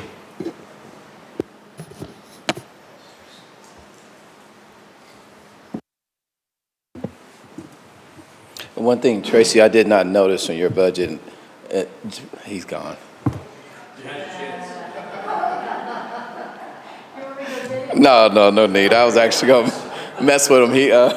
It doesn't come out of his budget, but when I first got here, he talked about his donuts. He buys donuts like every week. So I learned that his office is a spot to be on a Friday morning. So he forgot his last slide. I know. That's okay. We'll move on to Parks. Parks Department. So going back to the Parks Department now is our last one of the day. Parks Director, along with administration, Eastern Park, the golf course, operation and maintenance, historic sites, and park trails. Speaking of a change here, ours is a little less, 2.51% change from last year, operating-wise and expenditure-wise.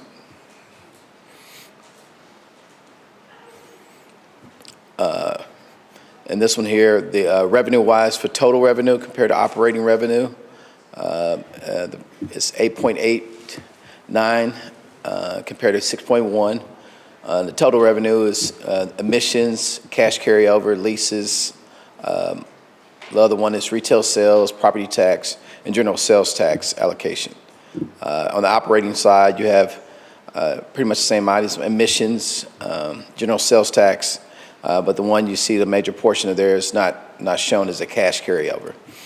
Leases, property tax, retail sales. So that shows your difference of about 2.7 million. Major operating revenue source, you got your general sales tax allocation there. The other one's property tax, emissions. You see a major difference there because of the amount to utilize in this general sales tax to take care of some items regarding the budget for this year that came out of general sales tax compared to last year. Emissions, retail sales, leases, and then miscellaneous. The park fund itself, as for expenditures, 47% is personnel. Contractual is a lot more than the majority of your departments, about 35% for the items that are there. A major portion of that is also commodities and leases and things of that sort that we utilize in the Parks Fund, or they're paid out of the Parks Fund. Budget allocation, Camp Ranch, Marina, along with the fee allocation, your benefits and insurances, and then various items from James Farm to Paradise Point Marina to your natural resources and also park admin. And then the Parks Use Tax Fund is $3.5 million. It went down expected to go down from last year. The other one is a trend as far as what we're planning on doing this upcoming year and seeing what that use tax fund may decrease compared to before.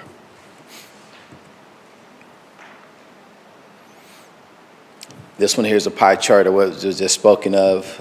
Total revenue about 3.5. Operating expenditures about 3.1.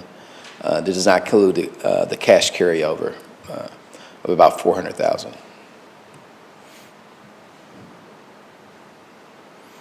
Combined park budget for your park use tax and your park fund, just over 12 million, just under 12.4 million. Your use tax funds along with your park fund.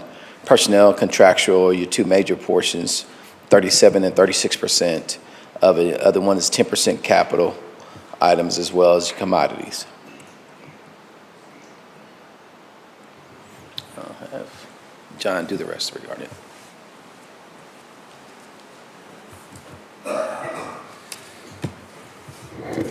John Davis, Parks Director.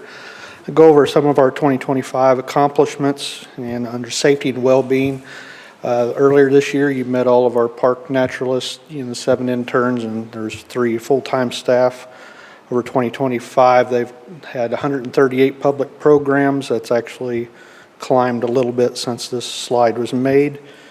That's for including schools, libraries, summer camps, senior centers, church, and special events like ones we host. Another safety and well-being was with our deteriorating nature center that was at Kelsey Short Youth Camp. The nature center was an old youth cabin. Age is not kind to it and the way it was built, so nature center was moved over to the park office. Continuing, maintenance staff this year, last 2 years they've conducted welding training with internal staff. This year we expanded that to other county staff such as Road and Bridge and facilities. And then we've also invited several other parks departments from Kearney, Smithville, and Excelsior. We've offered yoga classes throughout the season at various park locations. And then 2 of our staff have all attended arbor rigging class, which is how to properly drop tree limbs without making them crash on stuff. In financial stability, we did get the Master and Strategic Plan project approved with you all. That started in the fall of 2025 and is still ongoing. Our next thing was we had, after discussions with County Commission and public, we did have issues that we noticed with the marina waiting list policy. So we've looked at that. We've made adjustments to that list, how we're adding back some of the people that were taken off the list because too big of boats. We've made that list public. And then we're also looking at software for next year, and I'll get to that here in a bit. Economic opportunities, we did replace one of our rental boats. We have 9 pontoon boats and 2 fishing boats that we rent at the lake. The James Farm and James Bank were converted to our Vermont system, which is a point-of-sale system. So now all of the point-of-sale systems for the Parks Department are under one system instead of multiple. And continuing with accomplishments, Parks Department was awarded a $75,000 grant for recycled tire products that we plan to utilize to replace the woods mulch surface at the Little Platte Playground. And I'll get into more of that in goals. This year we also took over 2 ag leases from the Corps of Engineers. Infrastructure, the old staff house on W Highway was demolished. It was no longer being used and it's time for it to go. The old nature center was demolished. That was at Kelsey Short. We've had 2 parking lots, one at Sailboat Cove, the other at W Highway, that were crack filled and sealed this year. We also had a portion of Smokin' Davy Trail that was repaired and sealed. It had the sides of it had collapsed with drought conditions. We did complete phase 2 of the golf course bunker project. January, we did suffer some storm damage from excessive snow load on the Camp Branch dock. Atlas has finally started repairing that in November. And then we are also in the middle of an ADA ramp project for the Camp Branch Marina and hope to have that completed by the end of the month. And that is where we have a less steeper grade ramp for those with ADA needs to access the dock at Camp Branch. The Camp Branch maintenance building that was damaged by the tornado was all repaired, and finally we got the office and interior storage rooms and all that completed it in, and staff began moving into it officially in August. The KCTA clubhouse was started in March and was finally rebuilt after its tornado damage and opened up on August 22nd. We purchased a John Deere skid steer to replace an old case and skid steer and a ditch witch. That was completed in August. More accomplishments. We purchased a vacuum pump trailer for sewage removal for our parks restrooms. That gives us a little bit easier access to keeping those facilities clean and instead of having to depend on outside contractors, and we can do it at any time. Waterline projects has been started. They're still currently in progress. This is an ARPA project where we are abandoning the water line that is under the lake. There's 2 sections of that water line that are under the lake. The Crows Creek portion of that water line has been completed and we have hooked into Water District number 9. Next we'll be plugging the old lines under the lake, and then they have to couple several pressure relief valves throughout the other parts of the system. We purchased 2 UTVs, one for Little Platte maintenance, one for natural resources. They just replaced 2 older units. We did Trails Crew, removed a culvert that was between Harborview subdivision and Little Platte South South Trail had been causing some flood issue concerns with the residents in the city of Smithville, so we removed that culvert. Now, instead of 3 culverts feeding that creek, there's only 2. We still planted 20 trees in the Crows Creek Campground. That was with funds from the Missouri Department of Conservation's trim grant. And then we also purchased 1 pickup truck for the construction crew. It's our continued rotation of parked vehicles. New directional sign was installed at Jesse James Farm and 92 Highway. That's, if you haven't seen it, it points direction to the James Farm. That was replaced with tourism funds in October. And lately, maintenance staff have been removing old fence and wire throughout the park system. As you know, when Smithville Lake was built and acquired, that was old farm ground. We're finally getting all the old barbed wire fence and stuff that's no longer needed and cleaning it up and looking a lot better.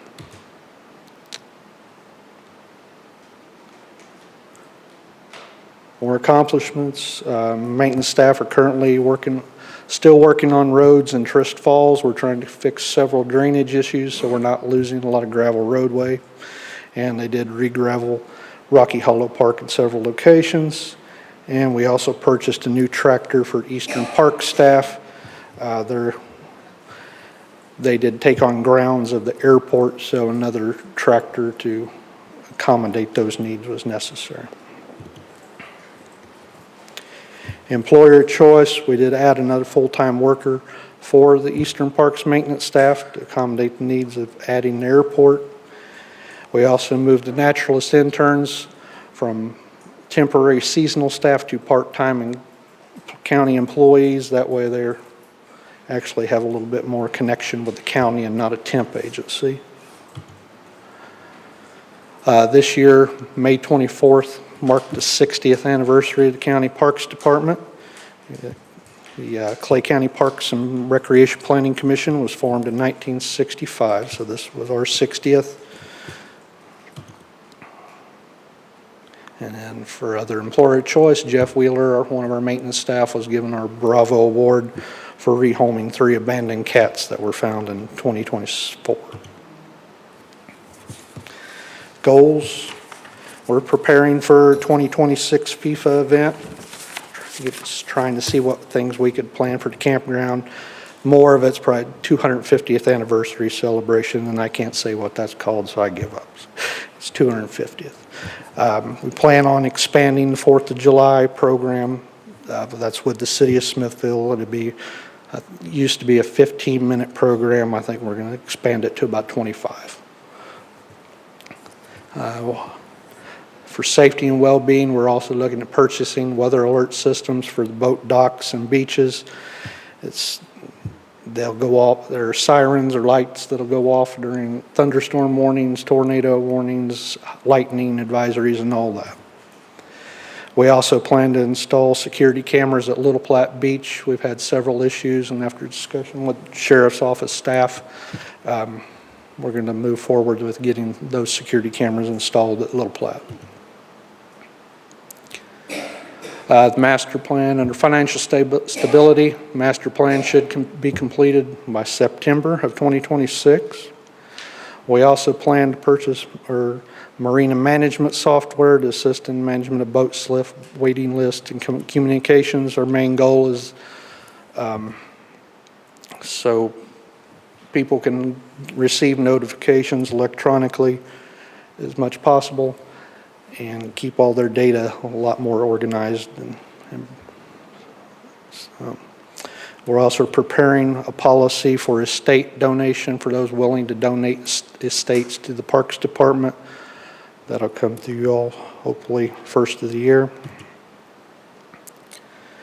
We're planning on developing a more functional parks website. There's been some issues with easily accessing some of our features and getting information, so we're cleaning that up.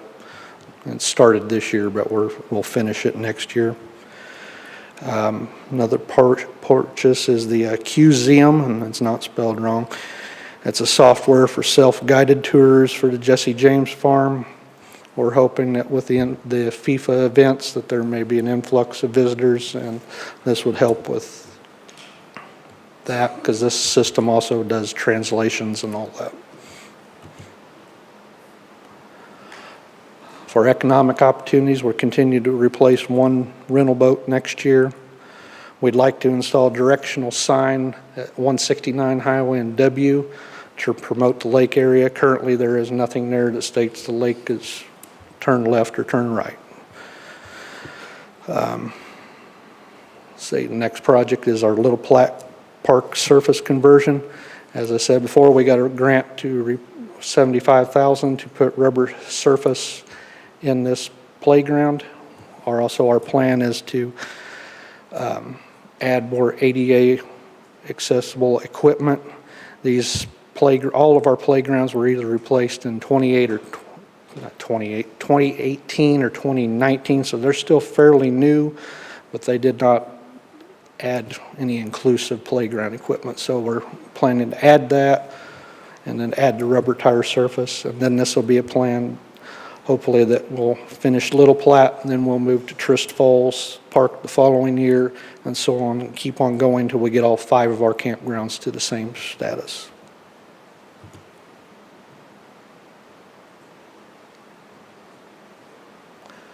We'll take over 2 more ag leases in 2026. That, in fact, you will get those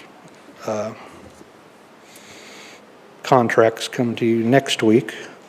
And then by 2027, we will have 1 more area that will become under our lease, and we will have all of the ag leases at Smithville Lake that are within our lease boundaries. We're also planning to develop a sponsorship program to our advertising at parks locations such as the ball fields and marinas. This is either through banners hanging on the fence so companies can advertise, or we also have screens done at the marinas where you can advertise your business and all that. So, infrastructure, we plan to remodel the James Farm restroom. I'm not sure if it is the original restroom, but it looks like it. And it's probably 30 to 40-year-old building. And we're hoping to do that by the first year and prepare for any FIFA visitors and future visitors. We'd like to add a shelter house at Kelsey Short where the old nature center was. Naturalists still gather there for day use programs. It's close to fishing areas for kids and several walking trails. And then we continue to purchase dock pavers on our docks to make sure that we still have they're concrete tiles that are on our docks, and continue to replace those for public safety. And then we mentioned the Little Platte Playground again. We're so excited about that. We mentioned it 3 times. This will be the phase 3 of the golf course bunker project. This will complete it, and that will about 90,000 square feet of bunkers will be replaced, and this project is done. We hope to have the storm damage from the Sea Dock at Camp Branch repaired sometime in January.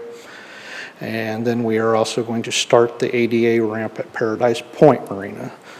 So we have those plans drafted, and we're just we'll start that project. Then we hope to have plans drafted for Sailboat Cove's ADA ramp. We will not start it in 26, but we will have the plans drafted and hope to start it in 2027.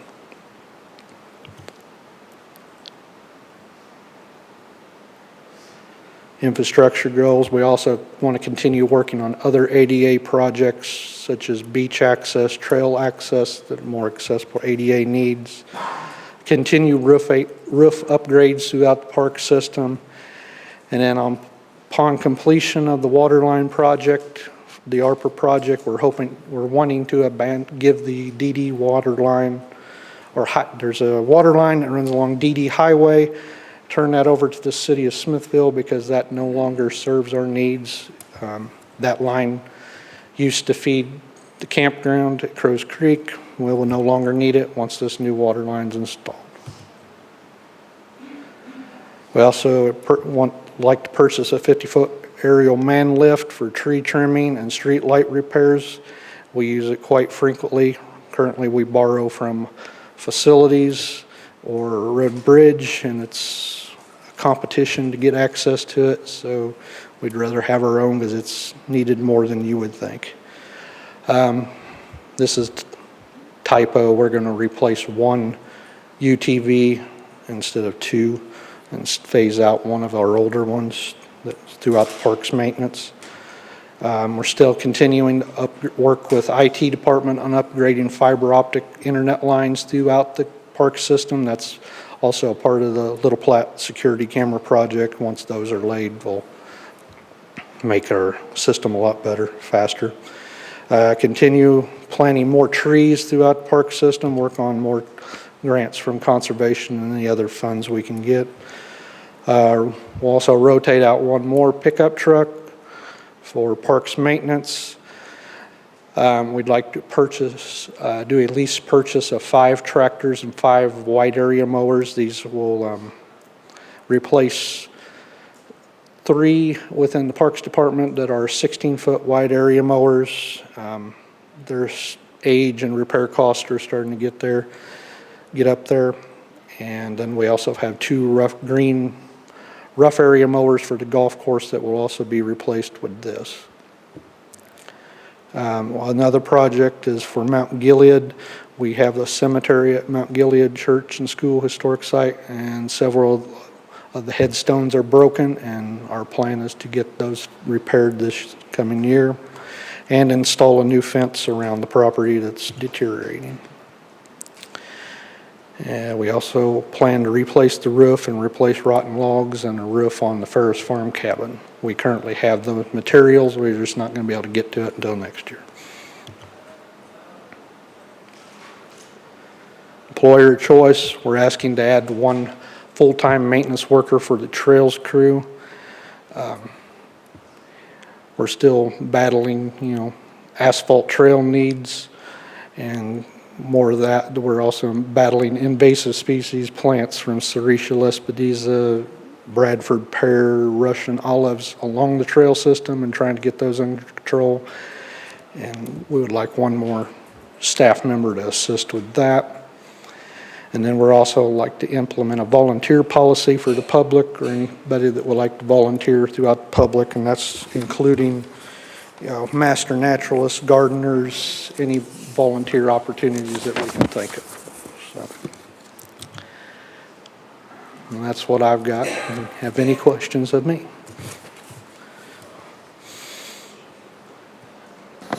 Commissioner Lawson, did you want to go ahead and jump in now? Hold on a moment. Let me go ahead and activate your mic. There you go. Okay. Sorry. You're talking about replacing these old units? Yes, ma'am. What do you do with the old units? Are they resaleable or? Yes, so we either trade them in, like okay, with these okay. mowers, we will see what trade-in costs will be, or we send them to surplus auction and the county gets reimbursed that. That's great. Okay. That's all I had. Thank you. Commissioner Wagner. Thank you. First of all, you seem pretty busy, and it looks like you're going to continue to be busy. A little bit. A little bit. Just maybe a couple questions. One, I was noting on going back to maybe it's the Commissioner Wagner slide. Now, if we're doing that now.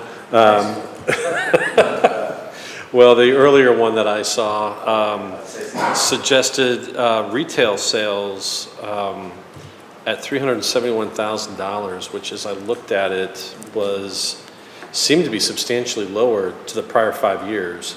And I was just kind of curious as to why that would be the case. 27.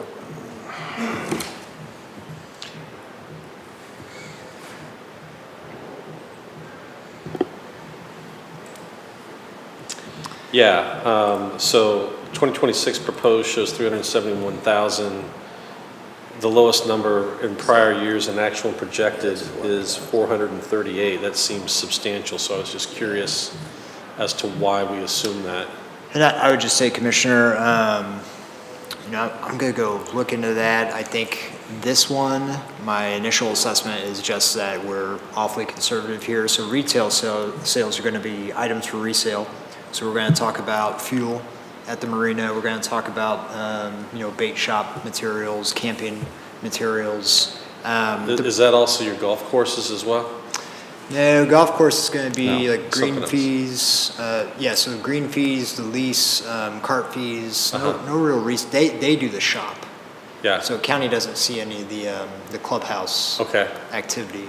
But I would say, I always will give a little bit of caution to the projection column because it's a formula. And there's a lot of timing issues, especially we talked about this morning, John and I did about leases. I mean, that one really, the projection drops off, and that's because those marina slips are paid in December. And so I think, is that projection where it should be is one thing, but I think my initial assessment, without digging too much into it, is that we're just a little probably too conservative on our budget estimate on retail sales. It seems a little conservative based on the performance over time, so, okay, that's fine.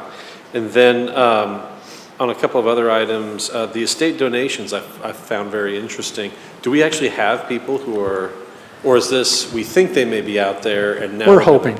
Okay. So we're throwing an option out there. We're trying Okay, to, so if Commissioner Lawson is ready to throw one in for the team, she now has an opportunity to do so. correct, Okay, but right now, Commissioner Johnson is not lining up to give his, yeah. okay, When park directors go to conferences, they hear ideas and they come back with okay, ideas. So fair enough. We're trying to, that right after hell freezes over. Well, it's going to be a cold winter, so you just never know. And then the other question / suggestion, I would certainly agree a volunteer policy makes a lot of sense, but I just note that it just mentions the policy, but I know Kansas City has their own person who is assigned to it. Of course, our organization that does similar sorts of things has our own person. So just so I'm clear, we're just looking to develop the policy.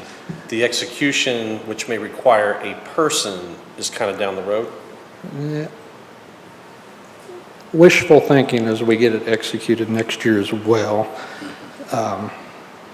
In my mind, I'm thinking what division they're assigned to. So if they're helping the trails, that manager's overseeing them, or if they're so on and so forth. But Yeah. hopefully to get it Yeah. executed next year. Well, my only suggestion is, or I'm sorry. Are you going to say, you're kind of speaking to a volunteer coordinator? Yes. For our side. It's something we have to look at too, because part of that master plan, we'll look at staffing-wise, how we're looking staffing-wise that would help us with that. There's a couple of things we can see with the Parks Department, along with our marketing and our branding, the other items there too that we're looking at, that we've asked them to look at on our staffing-wise. Okay. So volunteer coordinator, like John mentioned, the policy, put that in place to give people opportunities to come and volunteer. But then after that, the coordination would take, it'll be part of someone's job, but something we have to look at, because I can even think about things as much as doing cleanups with like a football team or something like that. Right. Those type of things it'll be hard to coordinate with just multiple type of jobs. Yeah, I'll just caution that, it's one of those, be careful what you wish for, because if you start having people signing up and saying, hey, I want to do this, and there's no apparatus to really deal with that, then they're just kind of left hanging, so. Yeah, they get frustrated and. Yeah, so, well, I'll just leave it at that. Yeah. I appreciate it, thank you. Commissioner Carpenter? Thanks, John. Appreciate the budget presentation. Three quick things. One, you mentioned taking over new ag leases. Just curious what the goal is with that, or what the plan is there. Revenue. The ones that, the Corps was bringing in about 90,000 a year with all the revenue, ag leases that they had within our lease. So, we asked why they managed those leases that were in our lease, and the only answer I could get out of them was, well, Clay County didn't want to mess with it. It's like, well, we have other ag leases throughout the county. I think we're more than capable of using that revenue to better the park system. Gotcha, yeah. I noticed a lot of ADA compliance projects. Is that, I know you've talked about this a little bit before. Just curious how much of that is sort of core driven as well versus yeah, just what's. We had one slip holder who was requested and inquired about it, and it's the right thing to do, and we just need to get with the program and get it done.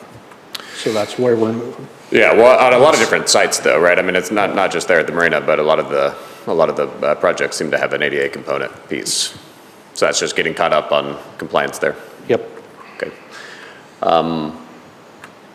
Oh, lastly, just want to make a comment. You mentioned going from 15 to 25 minutes, I think, on the fireworks show for America 250. Love that. Love whatever. I just want to throw this out there. This is to the commission, to administrator, to Parks Department, anybody else. I do think it's worth thinking about, in what ways the county can be involved in celebrating America 250. I know a lot of the municipals here in the county have various plans. I think we should contribute to the overall celebration in whatever ways we can. So love to hear that. I actually just this past Friday went out to Parkville. They had a Christmas fireworks show. It was wonderful. It was my first Christmas fireworks show that I can recall. But whether it's fireworks or whatever else, the point is to honor and celebrate. And we're hoping to have some kind of, 4th of July, there's something going on in the parks all day long. So that's our goal. And we're in planning stages of a lot of that, so but we'll get there. And, FIFA has kind of complicated that as well. There's a lot of stuff going on in June and July, so. Yeah, it's going to be a busy summer in the Parks Department, I would guess, next year. I'm afraid it will be. Yeah, maybe with the sheriff's office too. We'll have, as Commissioner Johnson mentioned, maybe more visitors than usual. So that brings all kinds of It's a good problem to challenges have. and yeah, very good. Thanks. Any further comments or questions from commissioners? I see none.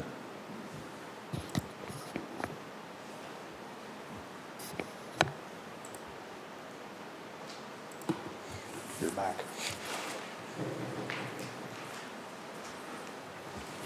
We're finished up here. This is just the forecast. Going back to the, I think, being called the Wagner slide. It goes back to the same thing regarding your trend analysis. As you can see, the parentheses there, the 2.5 million speaks to that regarding your fund balance that's being carried over. So you still have a positive, but as far as the trend analysis, it shows that operating funds, expenditure-wise, there's a negative, but then the ending balance is 1.8 million. So still says a positive on the back end of that.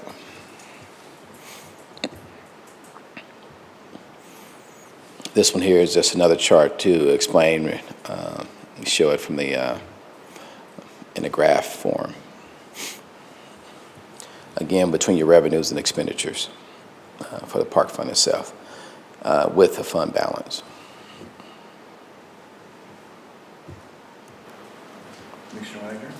Well, I'll let him finish, but he knows that slide begs a question for me. Yes, yeah, regarding that fund balance, it does. I kind of thought so. And the next one is the park use tax fund. Speaking to the same one with the trend analysis, showing your fund balance and how it's dipping into it. I'll point out with this one too, that 1.19 million kind of goes back to all those goals for your capital, those one-time costs.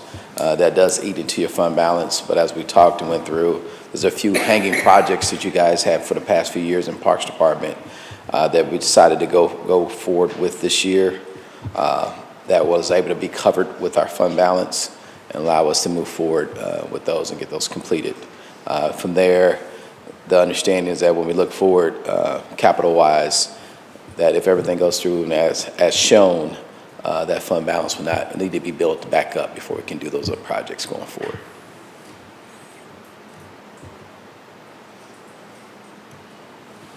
And we can use this slide probably to kind of speak to your question there. So this one here goes back to your actuals, your estimating your proposed and projected. This one here is even different because it shows what we just spoke about, that the fund balance is going to decrease based on those one-time capital. But the slide did not care for it, and that's why we have to build it back up before we go to that direction, is 2029 when it shows you that your fund balance would be down to 100,000 if you continue going where you're eating into that by going to the negative portion regarding that one. So something we've talked about when we did our budget meetings to see what projects we can do. One of the major things we want to do with parks is to look at other avenues of funding, mainly grants and other items. And that's also part of the things we talked to the consultants that we're working with regarding the master plan. If there's anything out there that we could look at to help with providing the supplementing funds. Because ultimately, you still got capital needs within the department.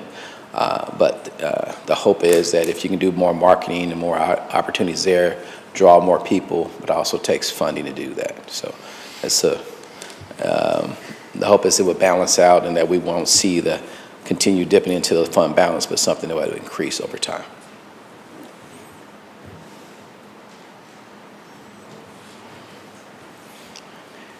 Any questions regarding that one? I got a question. This sort of graph is my fear on everything I see.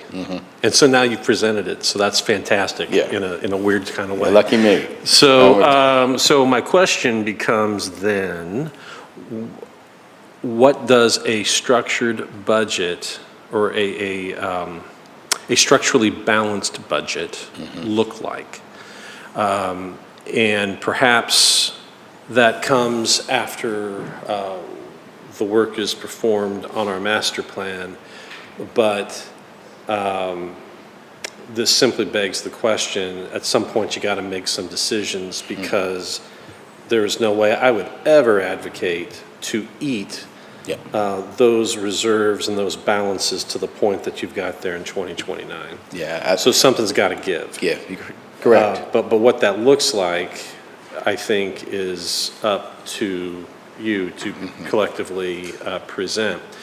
Because then, to me, understanding what those cuts look like potentially down the road are then balanced by whatever revenue creation you want to do, whether that is through giving of some kind, whether that is through taxation of some kind. But again, I tend to think that that question has to wait, or the answer has to wait until there's a plan that comes forward, because it's a mix of operational and capital needs, and how one wants to fund operational and capital needs will impact that line. So I'm satisfied with not having that answer today, but this is unsustainable. Yeah, it's not, and it's something we discussed. I mean, so one of the things when you look at, like, say, for instance, you have a museum, James. You also have Ferris Farm. You have several assets, and kind of speaking to the ones where you get them donated, that also comes with maintenance. And what does that look like for you as far as operational wise? So long term, it sounds good, it's great, but how do we continue to sustain it? How do we continue to be a asset where it attracts people to come and want to visit it? Right. So those type of things we got to look at too, and also, I mean, let's look at your parks in general. So those are several things. With that, hopefully the master plan would give us more information on what assets should be that we'll need to concentrate our funding on to help become a better asset.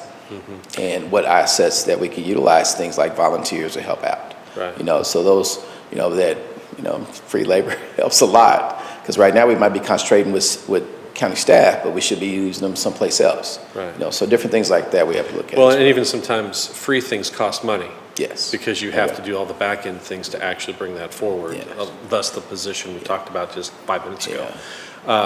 The other thing that I think I would expect to see out of the plan that's coming forward, and I kind of referenced it with my earlier question, whether it is the marina, whether it is the golf course, I mean, those are all things that should be net positive. Yes. In my opinion. whether they are our asset and we manage them, whether they are our asset and we lease them to someone to manage, that can be decided. But I just think, this is the wake-up call that says we got to do things a little bit differently. Yes, So we do. I'll leave it at And we got to bring items up to what people desire at this point. Right. So when I go into a golf, I think they do a good job with it, but when I go into a clubhouse, there's certain things I might want to see. If I go to the restroom, there's certain things I might want to see. So I decide to spend my money on green fees or that's where I want to be, I want to see particular items. And it's hard to compete, things like that with a golf course that could be private and public.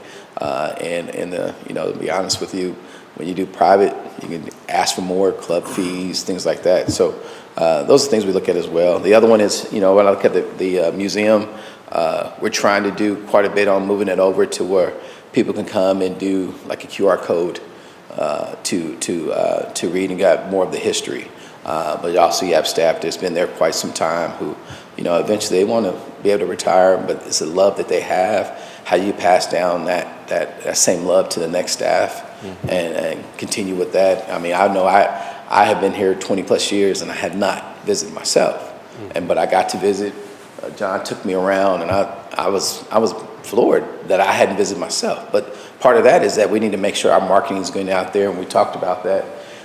Working with Megan and others to get that out there to make sure it's in your mailbox. So when I bring someone in town, maybe I go visit that. Right. So those type of things we're working on, and that would help make them a net positive feature, and then kind of go from there. Well, one last thing. But also, I just thought about that too when I was writing down this. I'm sorry about that, but just thinking about part of that of the plan is also do a survey. So we're doing a survey to kind of find out what is it that they are familiar with that we offer, meaning our citizens, and if they have visited, if not, why have they not? So those things we're going to also include within the survey itself, a citizen survey. No, I appreciate that, because you want to give what people are going to use, right? That's what you're supposed to do. Yeah. The last thing I'll say, just to be clear, I don't expect all of our parks assets to be money makers. By Yes. their nature, you should expect to subsidize them at some level because they are quality of life sorts of things, right? And I think part of what has allowed the Northland to grow just in general, for example, is the access to trails, access to parks. Those are things that people want for their families, for their kids and all that. So I don't want anyone to think that I'm saying if it doesn't make $1, it makes no sense. Yeah. The reality is that we will subsidize certain assets so long as they are useful. And again, your survey may point to those things, but also to those things that have that look, sound, act like a business unit, then they should be optimized in order to generate what they need to perpetuate. So just thought I'd better make that point before everyone thought I was Scrooge and wanted to just have everything make money. So but I appreciate the work and bringing the issue forward. It's not fun, but I do appreciate that. Thank you. Commissioner Lawson? I've always been a big advocate of our historic sites, but, like the James Farm, that seems to always have a crowd. Anytime I go by there, there's cars and buses, and it's good. But there are sites that nobody even knows we have, nobody ever goes there, and I think that the biggest problem is that we haven't marketed them properly, and people don't even know they're there.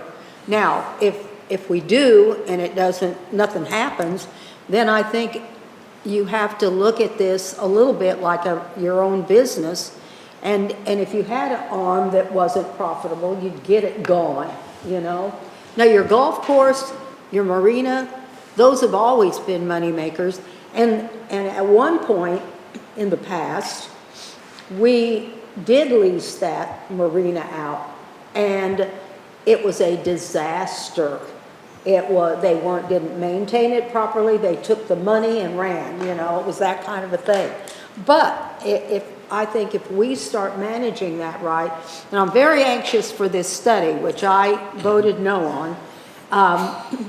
and it better come back damn good, or I'll talk about it for the next 3 years.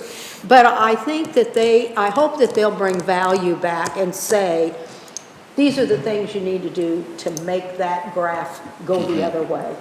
And we've got to start looking at it that way. Because this is a service. They are services, the marina, the golf course, the lake in general. That's all kind of a service to the people of the community. If you go out there on a holiday weekend, you can't find a camping site if you tried. So there's got to be something within the park system that's pulling that down, because for the most part, that golf course is used heavily, that the camping is used heavily. So once we isolate where the problem is, then we need to make the hard decision on what the hell do we do with it. Keep it, or how do we make it profitable? And it may never be able to be. So, but I'm anxious for this study to come back. Do we know when that study's supposed to be given to us? Yeah, this, September, yeah. September, I'm sorry? September. September. Yes. Okay, good. Thank you, that's all I got. Any other questions or comments before we move on? I see none. Thank you. We will not need to meet tomorrow, and we will not need to meet tomorrow, but we will meet on the 15th. And that'd be, Could you say that last part again? We want me tomorrow, but... we will not meet tomorrow. Let me give it, I'm gonna get there it is. There we are. But we will meet on Monday, December 15th, Road and Bridge and a 5-year CIP. Okay. And then the plan is to come back January 8th to do the final vote for the budget. Thank you very much. That was a lot of information to absorb, and I think everybody appreciates the amount of work and effort that it went into to be able to impart that information to us. And certainly we appreciate your efforts. It's always tough first year that you're going through this particular budget cycle. So I'm sure it's I'm sure it's an experience that you will not soon forget. Definitely. Good staff that do a great job in what they do, both office holders and directors, and Victor in his office as well on the finance side. So it makes it. I did want to mention Victor, because the thing is, for a number of years in past years, we have not utilized the auditor and his office to the extent we are now, and I think that was a waste of material. The auditor brings a lot of expertise, a lot of knowledge, and a lot of common sense, for that matter, to the process. So in recent years, he has been a larger part of this budget team, and I am extremely happy to hear that, because we all have a great deal of admiration for him. So thank you for that. And also for all the other staff. I mean, I don't want to forget anybody, but I mean, there are a lot of people here that we don't necessarily see at the podium who put in a tremendous amount of work. So looking forward to our next meeting on Monday and seeing what new information we can get from that. That's good. Thank you. Is there anything else that we need to have before we adjourn? No, that'll be it. Okay. We are adjourned. Thank you very much.